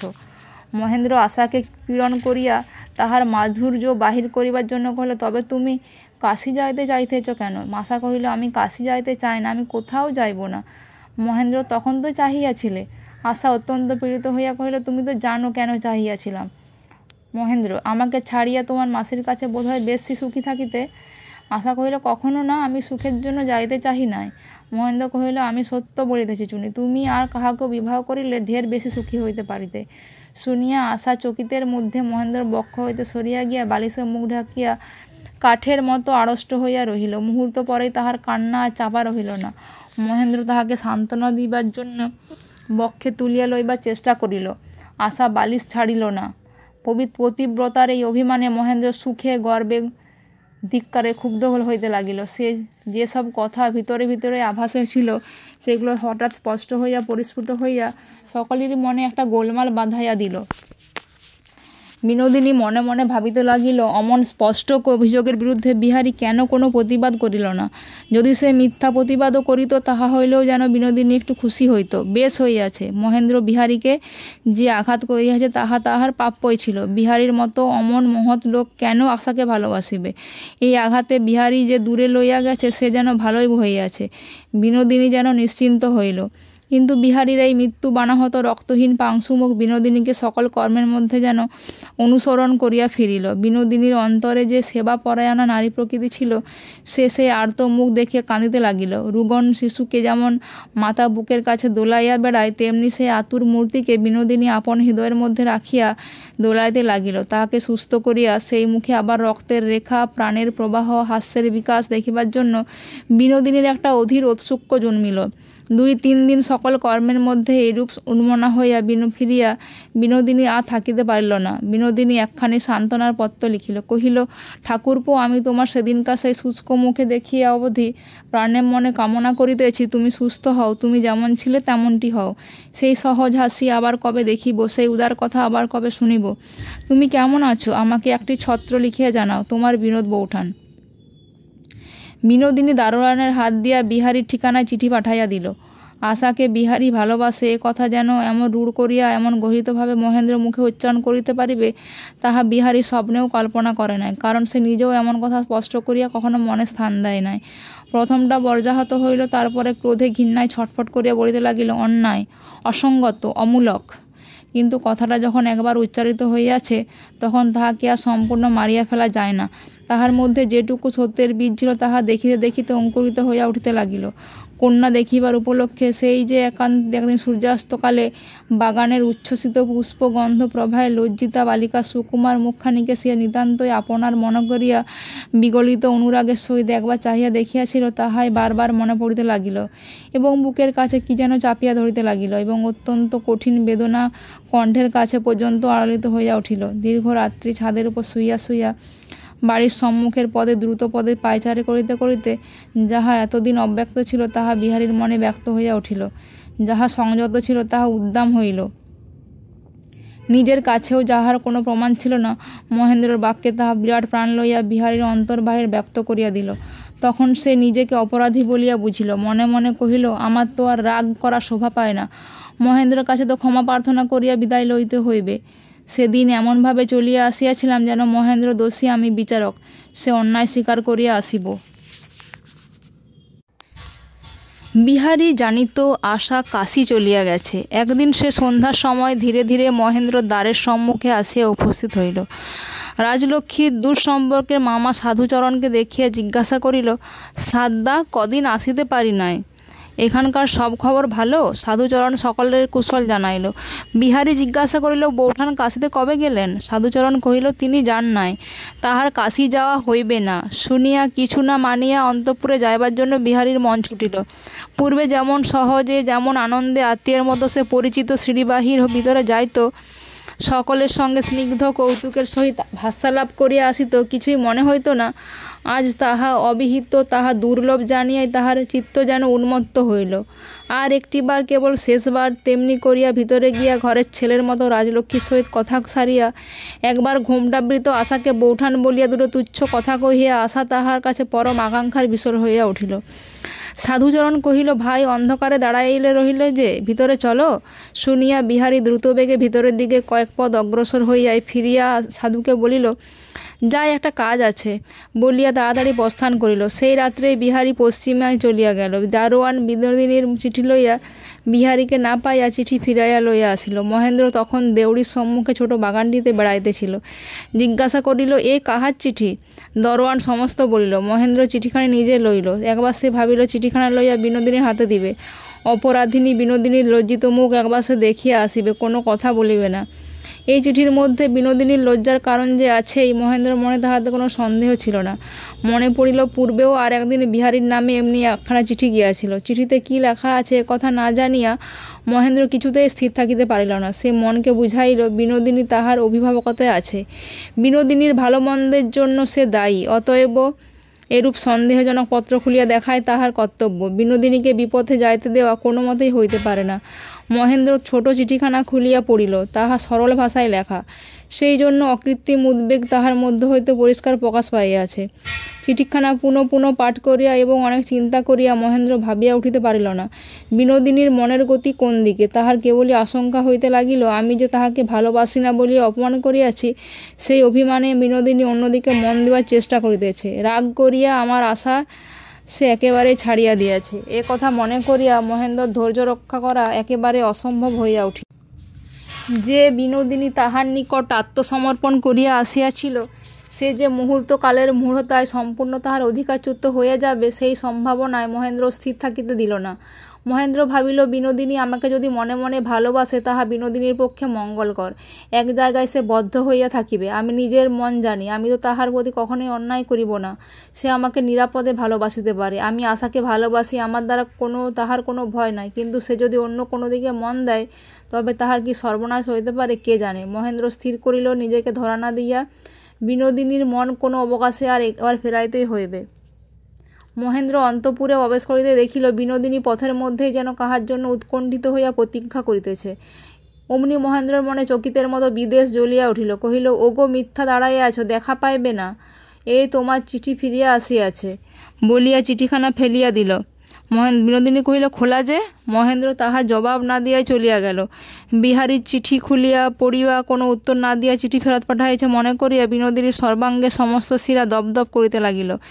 যে দারোয়ান চিঠি লইয়া গিয়াছিল, তাহাকে ডাকিয়া পাঠাল। সে অন্য কাজে অনুপস্থিত ছিল, তাহাকে পাওয়া গেল না। প্রদীপের মুখ হইতে যেমন জ্বলন্ত তৈলবিন্দু খরিয়া পড়ে রুদ্ধ শয়নকক্ষের মধ্যে বিনোদিনীর দীপ্ত নেত্র হইত, তেমনি হৃদয়ের জ্বালা অশ্রুজলে গলিয়া পড়িতে লাগিল। নিজের চিঠিখানি ছিঁড়িয়া ছিঁড়িয়া কুটি কুটি করিয়া কিছুতে তাহার সান্ত্বনা হইল না। সে 2-4 লাইন কালির দাগকে অতীত হইতে বর্তমান হইতে একেবারে মুছিয়া ফেলিবার, একেবারে না করিয়া দিবার কোনো উপায় নাই কেন? ক্রুদ্ধা মধুকরী যাহাকে সম্মুখে পায়, তাহাকে দংশন করে। ক্ষুব্ধা বিনোদিনী তেমনি তাহার চারিদিকে সমস্ত সংসারটাকে জ্বালাইবার জন্য প্রস্তুত হইল। সে যাহা চায় তাহাতেই বাধা, কোনো কিছুতে সে কৃতকার্য হইতে পারিবে না। সুখ যদি না পাইল, তবে যাহারা তাহার সকল সুখের অন্তরায়, যাহারা তাহাকে কৃতার্থতা হইতে ভ্রষ্ট, সমস্ত সম্পদ হইতে বঞ্চিত করিয়াছে, তাহাদিগকে পরাস্ত ধূলি লুণ্ঠিত করিলেই তাহার ব্যর্থ জীবনের কর্ম সমাধা হইবে। সেদিন নূতন ফাল্গুনে প্রথম বসন্তের হাওয়া দিতে আশা অনেকদিন পর সন্ধ্যার আরম্ভে ছাদে মাদুর পাতিয়া বসিয়াছে। একখানি মাসিক কাগজ লইয়া খণ্ডাংশ প্রকাশিত একটা গল্প খুব মনোযোগ দিয়া সেই অল্প আলোকে পড়িতেছিল। গল্পের নায়ক তখন সংবৎসর পরে পূজার ছুটিতে বাড়ি আসিবার সময় ডাকাতের হাতে পড়িয়াছে। আশার হৃদয় উদ্বেগে কাঁপিতেছিল। এদিকে হতভাগিনী নায়িকা ঠিক সেই সময় বিপদের স্বপ্ন দেখিয়া কান্দিয়া জাগিয়া উঠিয়াছে। আশা চোখের জল আর রাখিতে পারে না। আশা বাংলা গল্পের অত্যন্ত উদার সমালোচক ছিল। যাহা পড়িত তাহাই মনে হইত চমৎকার। বিনোদিনীকে ডাকিয়া বলিত, ভাই চোখের বালি, মাথা খাও, এই গল্পটি পড়িয়া দেখো, এমন সুন্দর, পড়িয়া আর কান্দিয়া বাঁচি না। বিনোদিনী ভালো মন্দ বিচার করিয়া আশার উচ্ছ্বসিত উৎসাহে বড় বড় আঘাত করিত। আজিকার এই গল্পটা আশা মহেন্দ্রকে পড়াইবে বলিয়া স্থির করিয়া যখন সজল চক্ষে কাগজখানা বন্ধ করিল, এমন সময় মহেন্দ্র আসিয়া উপস্থিত হইল। মহেন্দ্রর মুখ দেখিয়াই আশা উৎকণ্ঠিত হইয়া উঠিল। মহেন্দ্র জোর করিয়া প্রফুল্লতা আনিবার চেষ্টা করিয়া কহিল, একলা ছাদের উপর কোন ভাগ্যবানের ভাবনায় আছো? আশা নায়ক নায়িকার কথা একেবারে ভুলিয়া গিয়া কহিল, তোমার কি শরীর আজ ভালো নয়? মহেন্দ্র, শরীর বেশ আছে। আশা, তবে তুমি মনে মনে কি একটা ভাবিতেছ, আমাকে খুলিয়া বলো। মহেন্দ্র আশার বাটা হইতে একটা পান তুলিয়া লইয়া মুখে দিয়া কহিল, আমি ভাবিতেছিলাম তোমার মাসিমা বেচারা কতদিন তোমাকে দেখেন নাই। একবার হঠাৎ যদি তুমি তাহার কাছে গিয়া পড়িতে পারো, তবে তিনি কত খুশি হইবেন। আশা কোনো উত্তর না করিয়া মহেন্দ্রর মুখের দিকে চাহিয়া রহিল। হঠাৎ এ কথা আবার নতুন করিয়া কেন মহেন্দ্রর মনে উদয় হইল, তাহা সে বুঝিতে পারিল না। আশাকে চুপ করিয়া থাকিতে দেখিয়া মহেন্দ্র কহিল, তোমার যাইতে ইচ্ছা করে না? এ কথার উত্তর দেওয়া কঠিন। মাসিকে দেখিবার জন্য যাইতে ইচ্ছা করে, আবার মহেন্দ্রকে ছাড়িয়া যাইতেও ইচ্ছা করে না। আশা কহিল, কালে যে ছুটি পাইলে তুমি যখন যাইতে পারবে, আমিও সঙ্গে যাইব। মহেন্দ্র, ছুটি পাইলেও যাইবার জন্য নয়, পরীক্ষার জন্য প্রস্তুত হইতে হইবে। আশা, তবে থাক, এখন নাই গেলাম। মহেন্দ্র, থাক কেন? যাইতে চাইছিলে না? যাও না। আশা, না, আমার যাইবার ইচ্ছা নাই। মহেন্দ্র, এই সেদিন এত ইচ্ছা ছিল, হঠাৎ ইচ্ছা চলিয়া গেল। আশা এই কথা চুপ করিয়া চোখ নিচু করিয়া বসিয়া রহিল। বিনোদিনীর সঙ্গে সন্ধি করিবার জন্য বাধাহীন অবসর চাহিয়া মহেন্দ্রের মন ভিতরে ভিতরে অত্যন্ত অধীর হইয়া উঠিয়াছিল। আশাকে চুপ করিয়া থাকিতে দেখিয়া তাহার একটা অকারণ রাগের সঞ্চার হইল। কহিল, আমার উপর মনে মনে তোমার কোনো সন্দেহ জন্মিয়াছে নাকি? তাই আমাকে চোখে চোখে পাহারা দিয়া রাখিতে চাও? আশার স্বাভাবিক মৃদুতা, নম্রতা, ধৈর্য মহেন্দ্রের কাছে হঠাৎ অত্যন্ত অসহ্য হইয়া উঠিল। মনে মনে কহিল, মাসির কাছে যাইতে ইচ্ছা আছে, বলো যে আমি যাইবই, আমাকে যেমন করে হোক পাঠাইয়া দাও। তা নয়, কখনো হাঁ কখনো না, কখনো চুপচাপ, এ কী রকম? হঠাৎ মহেন্দ্রের এই উগ্রতা দেখিয়া আশা বিস্মিত ভীত হইয়া উঠিল। সে অনেক চেষ্টা করিয়া কোনো উত্তর ভাবিয়া পাইল না। মহেন্দ্র কেন যে কখনো হঠাৎ এত আদর করে, কখনো এমন নিষ্ঠুর হইয়া ওঠে, তাহা সে কিছুতেই বুঝিতে পারে না। এইরূপে মহেন্দ্র যতই তাহার কাছে অধিক দুর্বোধ্য হইয়া উঠিতেছে, ততই আশার কম্পান্বিত চিত্র ভয়ে ও ভালোবাসায় তাহাকে যেন অত্যন্ত অধিক করিয়া বেষ্টন করিয়া রাখিতেছে। মহেন্দ্রকে আশা মনে মনে সন্দেহ করিয়া চোখে চোখ পাহারা দিতে চায়। ইহা কি কঠিন উপহাস না নির্দয় সন্দেহ? শপথ করিয়া কি তাহার প্রতিবাদ আবশ্যক, না হাস্য করিয়া ইহা উড়াইয়া দিবার কথা? হতবুদ্ধি আশাকে পুনশ্চ চুপ করিয়া থাকিতে দেখিয়া অধীর মহেন্দ্র দ্রুত বেগে সেখান হইতে উঠিয়া চলিয়া গেল। তখন কোথায় রহিল মাসিকপত্রের সে গল্পের নায়ক, কোথায় রহিল গল্পের নায়িকা?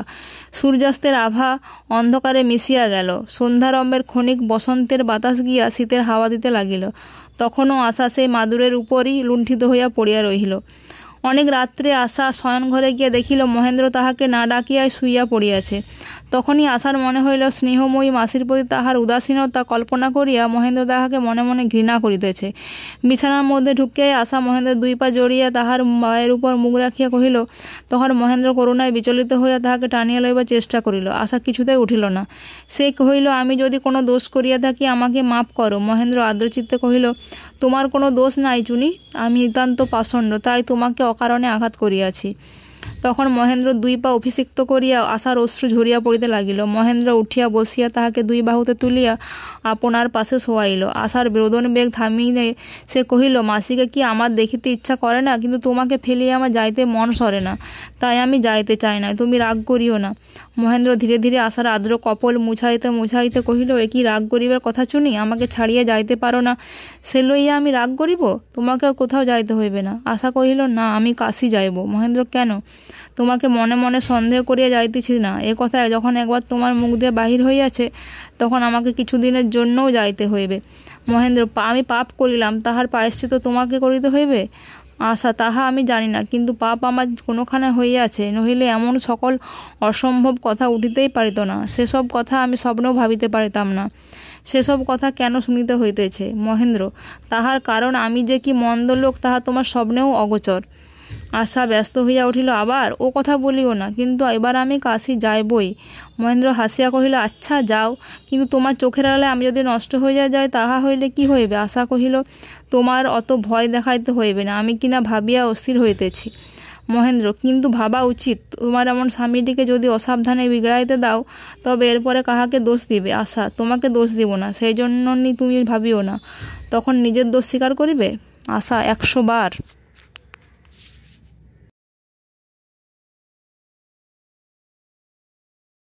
আচ্ছা, তাহা হইলে কাল একবার তোমার জ্যাঠামশায়ের সঙ্গে কথাবার্তা ঠিক করিয়া আসিব। এই বলিয়া মহেন্দ্র অনেক রাত হইয়াছে বলিয়া পাশ ফিরিয়া শুইল। কিছুক্ষণ পরে হঠাৎ পুনর্বার এপাশে ফিরিয়া কহিল, চুনি, কাজ নাই, তুমি নাই বা গেলে? আশা কাতর হইয়া কহিল, বাবা আবার বারণ করিতেছ কেন? একবার না গেলে তোমার সেই ভৎসনাটা আমার গায়ে লাগিয়া থাকিবে। আমাকে 2-4 দিনের জন্যও পাঠাইয়া দাও। মহেন্দ্র কহিল, আচ্ছা, বলিয়া আবার পাশ ফিরিয়া শুইল। কাশী যাইবার আগের দিন আশা বিনোদিনীর গলা জড়াইয়া কহিল, ভাই বালি, তোমার গা ছুঁইয়া একটা কথা বল। বিনোদিনী আশার গাল টিপাইয়া কহিল, কি কথা ভাই? তোমার অনুরোধ আমি রাখি না। আশা, কে জানে ভাই, আজকাল তুমি কীরকম হইয়া গেছো, কোনো মতেই যেন আমার স্বামীর কাছে বাহির হইতে চাও না। বিনোদিনী, কেন চায় না সে কি তুই জানিস নে ভাই? সেদিন বিহারীবাবুকে মহেন্দ্রবাবু যে কথা বলিলেন, সে কি তুই নিজের কানে শুনিস নাই? এ সকল কথা যখন উঠিল তখন কি আর বাহির হইয়া উচিত? তুমিই বলো না ভাই বালি। ঠিক উচিত যে নহে তা আশা তাহা বুঝিত। এই সকল কথার লজ্জাকরতা যে কত দূর তাহাও সে নিজের মন হইতে সম্প্রতি বুঝিয়াছে। তবু বলিল, কথা অমন কত উঠিয়া থাকে, সেসব যদি না সইতে পারিস তবে আর ভালোবাসা কিসের ভাই? ও কথা ভুলিতে হইবে। বিনোদিনী বলিল, আচ্ছা ভাই, ভুলিব। আশা, আমি তো ভালোই, কাল কাশী যাইব, আমার স্বামী যাহাতে কোনো অসুবিধা না হয় তোমাকে সেইটা বিশেষ করিয়া দেখিতে হইবে। এখনকার মতো পালাইয়া বেড়াইলে চলিবে না। বিনোদিনী চুপ করিয়া রহিল। আশা বিনোদিনীর হাত চাপিয়া ধরিয়া কহিল, মাথা খা ভাই বালি, এই কথাটা আমাকে দিতেই হইবে। বিনোদিনী কহিল, আচ্ছা। একদিকে চন্দ্র অস্ত যায় আর একদিকে সূর্য ওঠে। আশা চলিয়া গেল, কিন্তু মহেন্দ্রর ভাগ্যে এখনও বিনোদিনীর দেখা নাই। মহেন্দ্র ঘুরিয়া ঘুরিয়া বেড়ায়, মাঝে মাঝে ছুতা করিয়া সময়ে অসময়ে তাহার মার ঘরে আসিয়া উপস্থিত হয়।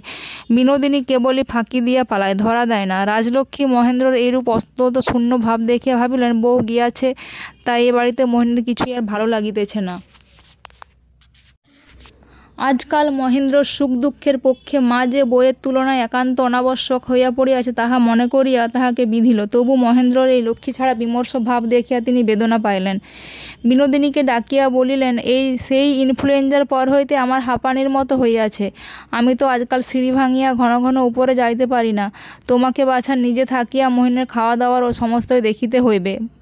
বরাবরকার অভ্যাস, একজন কেহ যত্ন না করিলে মহিন থাকিতে পারে না। দেখো না বউ, যাওয়ার পর হইতে ও যেমন কেমন হইয়া গেছে। বউকেও ধন্য বলি, কেমন করিয়া গেল? বিনোদিনী একটুখানি মুখ বাঁকাইয়া বিছানার চাদর খুঁটিতে লাগিল। রাজলক্ষ্মী বলিলেন, কি বউ, কি ভাবিতেছ? ইহাতে ভাবিবার কথা কিছু নাই, যে যাহা বলে বলুক, তুমি আমাদের পর নও। বিনোদিনী কহিল, কাজ নাই মা। রাজলক্ষ্মী কহিলেন, আচ্ছা তবে কাজ নাই, দেখি আমি নিজে যা পারি তাই করিব। বলিয়া তখনই তিনি মহেন্দ্র তেতলার ঘর ঠিক করিবার জন্য উদ্যত হইলেন। বিনোদিনী ব্যস্ত হইয়া কহিল, তোমার অসুখ শরীর, তুমি যাইও না, আমি যাইতেছি। আমাকে মাপ করো পিসিমা, তুমি যেমন আদেশ করিবে আমি তাহাই করিব। রাজলক্ষ্মী লোকের কথা একেবারে তুচ্ছ করিতেন। স্বামীর মৃত্যুর পর হইতে সংসারে এবং সমাজে তিনি মহেন্দ্র ছাড়া আর কিছুই জানিতেন না। মহেন্দ্র সম্বন্ধে বিনোদিনী সমাজ নিন্দার আভাস দেওয়াতে তিনি বিরক্ত হইয়াছিলেন। আজ জন্মকাল তিনি মহিনকে দেখিয়া আসিতেছেন, তাহার মতো এমন ভালো ছেলে আছে কোথায়? সেই মহিনের সম্বন্ধেও নিন্দা যদি কেহ করে তবে তাহার জিহা খসিয়া যাক, তাহার নিজের কাছে যেটা ভালো লাগে ও ভালো বোধ হয়, সে সম্বন্ধে বিশ্বের লোককে উপেক্ষা করিবার জন্য রাজলক্ষ্মীর একটা স্বাভাবিক জেদ ছিল। আজ মহেন্দ্র কলেজ হইতে ফিরিয়া আসিয়া আপনার শয়নঘর দেখিয়া আশ্চর্য হইয়া গেল। দ্বার খুলিয়াই দেখিল চন্দন গুঁড়া ও ধুনার গন্ধে ঘর আমোদিত হইয়া আছে। মশারিতে গোলাপি রেশমের ঝালর লাগানো নিচের বিছানায় শুভ্র জাজিম তকতক করিতেছে এবং তাহার উপরে পূর্বেকার পুরাতন তাকিয়ার পরিবর্তে রেশম ও পশমের ফুল কাটা বিলাতি চৌকা বালিশ সুসজ্জিত। তাহার কারুকার্য বিনোদিনীর বহুদিনের পরিশ্রমজাত। আশা তাহাকে জিজ্ঞাসা করিল, এগুলি তুই কার জন্য তৈরি করিতেছিস ভাই? বিনোদিনী হাসিয়া বলিত, আমার চিতাসজ্জার জন্য। মরণ ছাড়া তো সোহাগের লোক আমার আর কেহই নাই। দেয়ালে মহেন্দ্র যে বাঁধানো ফটোগ্রাফখানি ছিল তাহার ফ্রেমের চার কোণে রঙিন ফিতার দ্বারা সুনিপুণভাবে 4টি গ্রন্থি বাঁধা এবং সেই ছবির নিচে ভিত্তিগাত্রে একটি টিপায়ের দুই ধারে 2 ফুলদানিতে ফুলের তোড়া, যেন মহেন্দ্রের প্রতিমূর্তি কোনো অজ্ঞাত ভক্তের পূজাপ্রাপ্ত হইয়াছে। সব শুদ্ধ, সমস্ত ঘরের চেহারা অন্যরকম। খাট যেখানে ছিল সেখানে হইতে একটুখানি সরানো, ঘরটিকে 2 ভাগে ভাগ করা হয়েছে। খাটের সম্মুখে 2টি বড় আলনায় কাপড় ঝুলাইয়া দিয়া আড়ালের মতো প্রস্তুত হওয়া আর নিচে বসিবার বিছানা ও রাত্রে শোইবার খাট স্বতন্ত্র হইয়া গেছে। যে আলমারিতে আসার সমস্ত শখের জিনিস চিনের খেলনাপত্র সাজানো ছিল, সেই আলমারি কাচের দরজার ভিতরের গায়ে লাল শালু কুঞ্চিত করিয়া মারিয়া দেওয়া হইয়াছে। এখন আর তাহার ভিতরের কোনো জিনিস দেখা যায় না। ঘরের মধ্যে তাহার পূর্ব ইতিহাসে যে কিছু চিহ্ন ছিল তাহা নূতন হস্তের নবসজ্জায় সম্পূর্ণ আচ্ছন্ন হইয়া গেছে। পরিশ্রান্ত মহেন্দ্র মেঝের উপর শুভ্র বিছানায় শুইয়া নতুন বালিশগুলির উপর মাথা রাখিবা মাত্র একটি মৃদু গন্ধ অনুভব করিল। বালিশের ভিতরকার তুলার সঙ্গে প্রচুর পরিমাণে নাগকেশর ফুলের রেণু ও কিছু আথর মিশ্রিত ছিল। মহেন্দ্রের চোখ বুজিয়া আসিল। মনে হইতে লাগিল এই বালিশের উপর যাহার নিপুণ হস্তের শিল্প তাহারই কোমল চম্পক অঙ্গুলির যেন গন্ধ পাওয়া যাইতেছে। এমন সময় দাসী রূপার রেকাবিতে ফল ও মিষ্ট এবং কাঁচের গ্লাসে বরফ দেওয়া আনারসের শরবত আনিয়া দিল। এ সমস্তই পূর্বপথা হইতে কিছু বিভিন্ন ও বহু যত্ন ও পরিপাটের সহিত রচিত। সমস্ত স্বাদে গন্ধে নিঃশ্বে নতুনত্ব আসিয়া মহেন্দ্রের ইন্দ্রিয় সকল আবিষ্ট করিয়া তুলিল। তৃপ্তিপূর্বক ভোজন সমাধা হইলে রূপার বাটায় পান ও মশলা লইয়া বিনোদিনী ধীরে ধীরে ঘরে প্রবেশ করিল। হাসিতে হাসিতে কহিল, এ কয়দিন তোমার খাবার সময় হাজির হইতে পারি নাই, মাপ করিও ঠাকুরপো। আর যাই করো, আমার মাথা দিব্যি রহিল তোমার অযত্ন হইয়াছে, খবরটা আমার চোখের বালিকে দিও না। আমার যথাসাধ্য আমি করিতেছি, কিন্তু কি করিব ভাই, সংসারের সমস্ত কাজই আমার ঘাড়ে। এই বলিয়া বিনোদিনী পানের বাটা মহেন্দ্রের সম্মুখে অগ্রসর করিয়া দিল। আজিকার পানের মধ্যেও কেয়া খয়েরের একটু বিশেষ নতুন গন্ধ পাওয়া গেল। মহেন্দ্র কহিল, যত্নের মাঝে মাঝে এমন একটা ত্রুটি থাকাই ভালো। বিনোদিনী কহিল, ভালো কেন শুনি? মহেন্দ্র উত্তর করিল, তারপরে খোটা দিয়া সুদ শুদ্ধ আদায় করা যায়। মহাজন মশাই, সুদ কত জমিল? মহেন্দ্র কহিল, খাবার সময় হাজির ছিলে না, এখন খাবার পরে হাজির পোষাইয়া আর 12 পাওনা বাকি থাকিবে। বিনোদিনী হাসিয়া কহিল, তোমার হিসাব যে রকম কড়াক্কড়, তোমার হাতে একবার পড়িলে আর উদ্ধার নাই দেখিতেছি। মহেন্দ্র কহিল, হিসাবে যাই থাক, আদায় কি করিতে পারিলাম? বিনোদিনী কহিল, আদায় করিবার আছে মতো কি, তবু তো বন্দি করিয়া রাখিয়াছ। বলিয়া ঠাট্টাকে হঠাৎ গাম্ভীর্যে পরিণত করিয়া ঈষৎ একটু দীর্ঘ নিঃশ্বাস ফেলিল। মহেন্দ্রও একটু গম্ভীর হইয়া কহিল, ভাই বালি, এটা কি তবে জেলখানা? এমন সময় বেহারা নিয়ম মতো আলো আনিয়া টিপাইয়ের উপর রাখিয়া চলিয়া গেল। হঠাৎ চোখে আলো লাগাতে মুখের সামনে একটু হাতের আড়াল করিয়া নতনৃত্যে বিনোদিনী বলিল, কি জানি ভাই, তোমার সঙ্গে কথায় কে পারিবে, এখন যাই, কাজ আছে। মহেন্দ্র হঠাৎ তাহার হাত চাপিয়া ধরে কহিল, বন্ধন যখন স্বীকার করিয়াছ তখন যাইবে কোথায়? বিনোদিনী কহিল, ছি ছি, ছাড়ো, যাহার পালাইবার রাস্তা নাই তাহাকে আবার বাঁধিবার চেষ্টা কেন?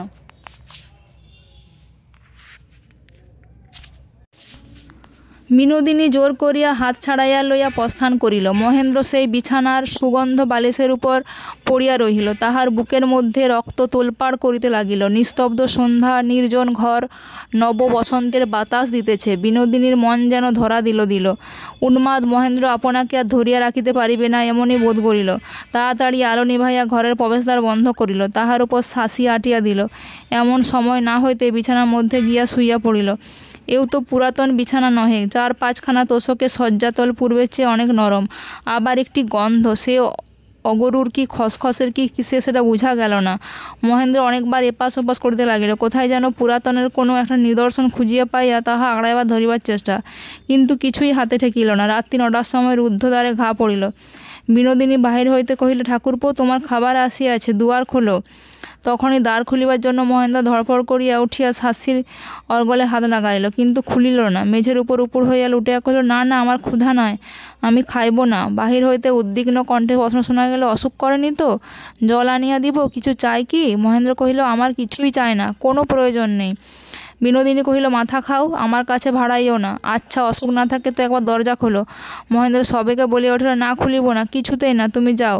বলিয়া মহেন্দ্র তাড়াতাড়ি উঠিয়া পুনর্বার বিছানার মধ্যে গিয়া শুইয়া পড়িল এবং অন্তর্হিতা আশা স্মৃতিকে শূন্য শয্যা ও চঞ্চল হৃদয়ের মধ্যে অন্ধকারে খুঁজিয়া বেড়াইতে লাগিল। ঘুম যখন কিছুতেই আসিতে চায় না, তখন মহেন্দ্র বাতি জ্বালাইয়া দোয়াত কলম লইয়া আশাকে চিঠি লিখিতে বসিল। লিখিল, আশা, আর কদিক দিন আমাকে একা ফেলিয়া রাখিও না, আমার জীবনের লক্ষ্মী তুমি। তুমি না থাকিলেই আমার সমস্ত প্রবৃত্তি শিকল ছিঁড়িয়ে আমাকে কোন দিকে টানিয়া লইতে চাই, বুঝিতে পারি না। পথ দেখিয়া চলিব, তাহার আলো কোথায়? সে আলো তোমার বিশ্বাস, দুটি চোখের প্রেম সিগ্ধ দৃষ্টিপাত। তুমি শীঘ্র এসো, আমার শুভ, আমার ধ্রুব, আমার এক। আমাকে স্থির করো, রক্ষা করো, আমার হৃদয় পরিপূর্ণ করো। তোমার প্রতি লেশমাত্র অন্যায়ের মহাপাপ হইতে, তোমাকে মুহূর্তকাল বিস্মরণের বিভীষিকা হইতে আমাকে উদ্ধার করো। এমনি করিয়া মহেন্দ্র নিজেকে আশার অভিমুখে সবেগে তাড়না করিবার জন্য অনেক রাত ধরিয়া অনেক কথা লিখিল। দূর হইতে সুদূরে অনেকগুলি গির্জার ঘড়িতে ঢং ঢং করে 3টা বাজিল। কলিকাতার পথে গাড়ির শব্দ আর প্রায় নাই। পাড়ার পরপ্রান্তে কোনো দোতলা হইতে নটি কণ্ঠে বিহাগ রাগিনীর যে গান উঠিতেছিল, সেও বিশ্বব্যাপিনী শান্তি ও নিদ্রার মধ্যে একেবারে ডুবিয়া গেছে। মহেন্দ্র একান্ত মনে আশাকে স্মরণ করিয়া এবং মনের উদ্বেগে দীর্ঘপত্রে নানারূপ ব্যক্ত করিয়া অনেকটা সান্ত্বনা পাইল এবং বিছানায় শুইবা মাত্র ঘুম আসিতে তাহার কিছুমাত্র বিলম্ব হইল না। সকালে মহেন্দ্র যখন জাগিয়া উঠিল, তখন বেলা হইয়াছে, ঘরের মধ্যে রৌদ্রও আসিয়াছে। মহেন্দ্র তাড়াতাড়ি উঠিয়া বসিল। নিদ্রার পর গত রাত্রি সমস্ত ব্যাপার মনের মধ্যে হালকা হইয়া আসিয়াছে। বিছানার বাহিরে আসিয়া মহেন্দ্র দেখিল, গত রাত্রে আশাকে সে যে চিঠি লিখিয়াছিল তাহা টিপার উপর দোয়াত দিয়া চাপা রহিয়াছে। সেখানে পুনর্বার পড়িয়া মহেন্দ্র বলে, করিয়াছি কি? এই যে নভেলি ব্যাপার, ভাগ্যে পাঠায় নাই। আশা পড়িলে কি মনে করিত? সে তো অর্ধেক কথা বুঝিতেই পারিত না। রাত্রে ক্ষণিক কারণে হৃদয়াবেগ যে অসংযত হইয়া বাড়িয়াছিল, ইহাতে মহেন্দ্র লজ্জা পাইল। চিঠিখানি টুকরা টুকরা করিয়া ছিঁড়িয়া ফেলিল। সহজ ভাষায় আশাকে একখানি সংক্ষিপ্ত চিঠি লিখিল। তুমি আর কত দেরি করিবে? তোমার জ্যাঠামশায়ের যদি শীঘ্র ফিরিবার কথা না থাকে, তবে আমাকে লিখিও, আমি নিজে গিয়া তোমাকে লইয়া আসিব। এখানে একলা আমার ভালো লাগিতেছে না। মহেন্দ্র চলিয়া যাওয়ার কিছুদিন পরে আশা যখন কাশীতে আসিল, তখন অন্নপূর্ণার মনে বড়ই আশঙ্কা জন্মিল। আশাকে তিনি নানা প্রকারে নানা প্রশ্ন জিজ্ঞাসা করিতে লাগিলেন। হ্যাঁ রে চুনি, তুই যে তোর চোখের বালির কথা বলিতেছিলি, তোর মতে তার মতন এমন গুণবতী মেয়ে জগতে নাই। সত্যই মাসি, আমি বাড়াইয়া বলিতেছি না। তার যেমন বুদ্ধি তেমন রূপ, কাজকর্মে তার তেমনি হাত। তোর সখী তুই তো তাহাকে সর্বগুণবতী দেখবি, বাড়ির আর সকলে তাহাকে কে কি বলে শুনি। মার মুখে তো তার প্রশংসা ধরে না, চোখের বালি দেশে যাবার কথা বলিতে তিনি অস্থির হইয়া ওঠেন। এমন সেবা করিতে কেহ জানে না। বাড়ির চাকর দাসীরও যদি কারো ব্যামো হয়, তাকে বোনের মতো মার মতো যত্ন করে। মহেন্দ্রের মত কি, তাকে তো জানোই মাসি, নিতান্ত ঘরের লোক ছাড়া কাউকে তাহার পছন্দই হয় না। আমার বালিকে সকলেই ভালোবাসে, কিন্তু তার সঙ্গে তার আজ পর্যন্ত ভালো বনে নাই। কী রকম? আমি যদি বা অনেক করিয়া দেখা সাক্ষাৎ করাইয়া দিলাম, তার সঙ্গে তার কথাবার্তাই প্রায় বন্ধ। তুমি তো জানো তিনি কীরকম কুনো।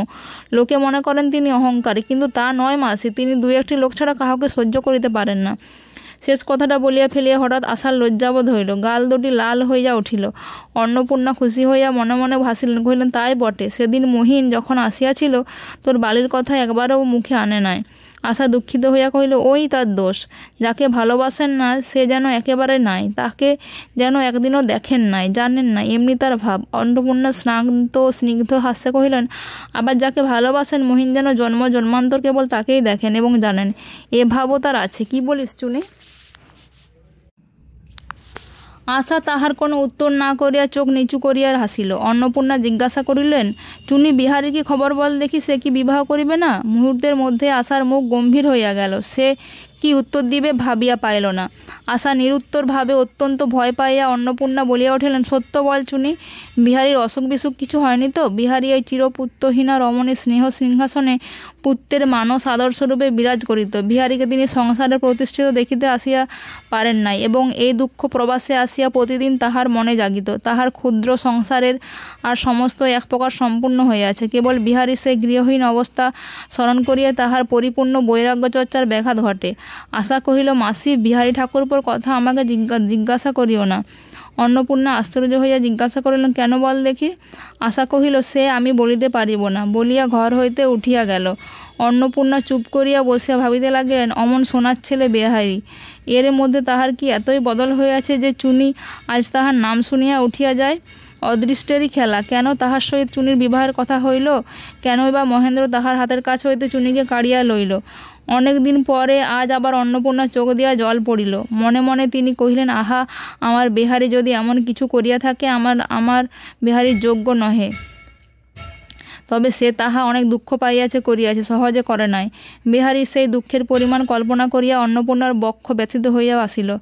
সন্ধ্যার সময় যখন অন্নপূর্ণা আহ্নিকে বসিয়াছেন, তখন একটা গাড়ি আসিয়া দরজা থামিল এবং সহিস বাড়ির লোককে ডাকিয়া রুদ্ধদ্বারে ঘা মারিতে লাগিল। অন্নপূর্ণা পূজাগৃহ হইতে বলিয়া উঠিলেন, ওই যা, আমি একেবারে ভুলিয়া গিয়েছিলাম, আজ কুঞ্জর শাশুড়ির এবং তার দুই বঞ্ঝির এলাহাবাদ হইতে আসিবার কথা ছিল। ওই বুঝি তাহারা আসিল। চুনি, তুই একবার তালাটা বালাইয়া দরজা খুলিয়া দে। আশা লণ্ঠনাথে দরজা খুলিয়া দেখিল বিহারী দাঁড়াইয়া। বিহারী বলিয়া উঠিল, এ কি বৌঠান, তবে যে শুনলাম তুমি কাশি আসিবে না? আশার হাতে হইতে লণ্ঠন পড়িয়া গেল। সে যেন প্রেতমূর্তি দেখিয়া এক নিঃশ্বাসে দেওতলায় গিয়া আত্মস্বরে বলিয়া উঠিল, মাসিমা, তোমার দুটি পায়ে পড়ি, উহাকে এখন যাইতে বলো। অন্নপূর্ণা পূজার আসন হইতে চমকিয়া উঠিয়া কহিলেন, কাহাকে চুনি, কাহাকে? আশা কহিল, বিহারী ঠাকুরপো এখানেও আসিয়াছেন। বলিয়া সে পাশের ঘরে গিয়া দ্বার রোধ করিল। বিহারী নিচে হইতে সকল কথাই শুনিতে পাইল। সে তখনই ছুটে যাইতে উদ্যত, কিন্তু অন্নপূর্ণা পূজাহ্নিক ফেলিয়া যখন নামিয়া আসলেন, তখন দেখিলেন বিহারী দ্বারের মাটিতে বসিয়া পড়িয়াছে। তাহার শরীর হইতে সমস্ত শক্তি চলিয়া গেছে। অন্নপূর্ণা আলো আনেন নাই। অন্ধকারে তিনি বিহারীর মুখের ভাব দেখিতে পাইলেন না।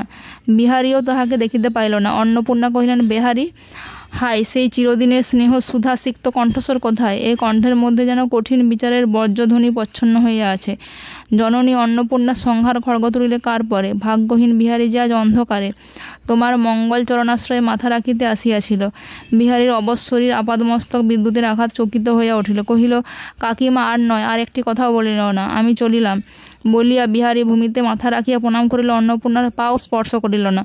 জননী যেমন গঙ্গাসাগরে সন্তান বিসর্জন করে, অন্নপূর্ণা তেমনি করিয়া বিহারীকে সে রাতের অন্ধকারে নীরবে বিসর্জন করিলেন। একবার ফিরিয়া ডাকিলেন না।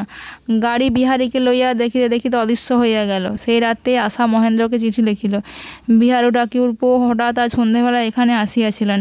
জ্যাঠামশায়েরা কবে কলকাতায় ফিরিবেন ঠিক নাই। তুমি শীঘ্র আসিয়া আমাকে এখান হইতে লইয়া যাও।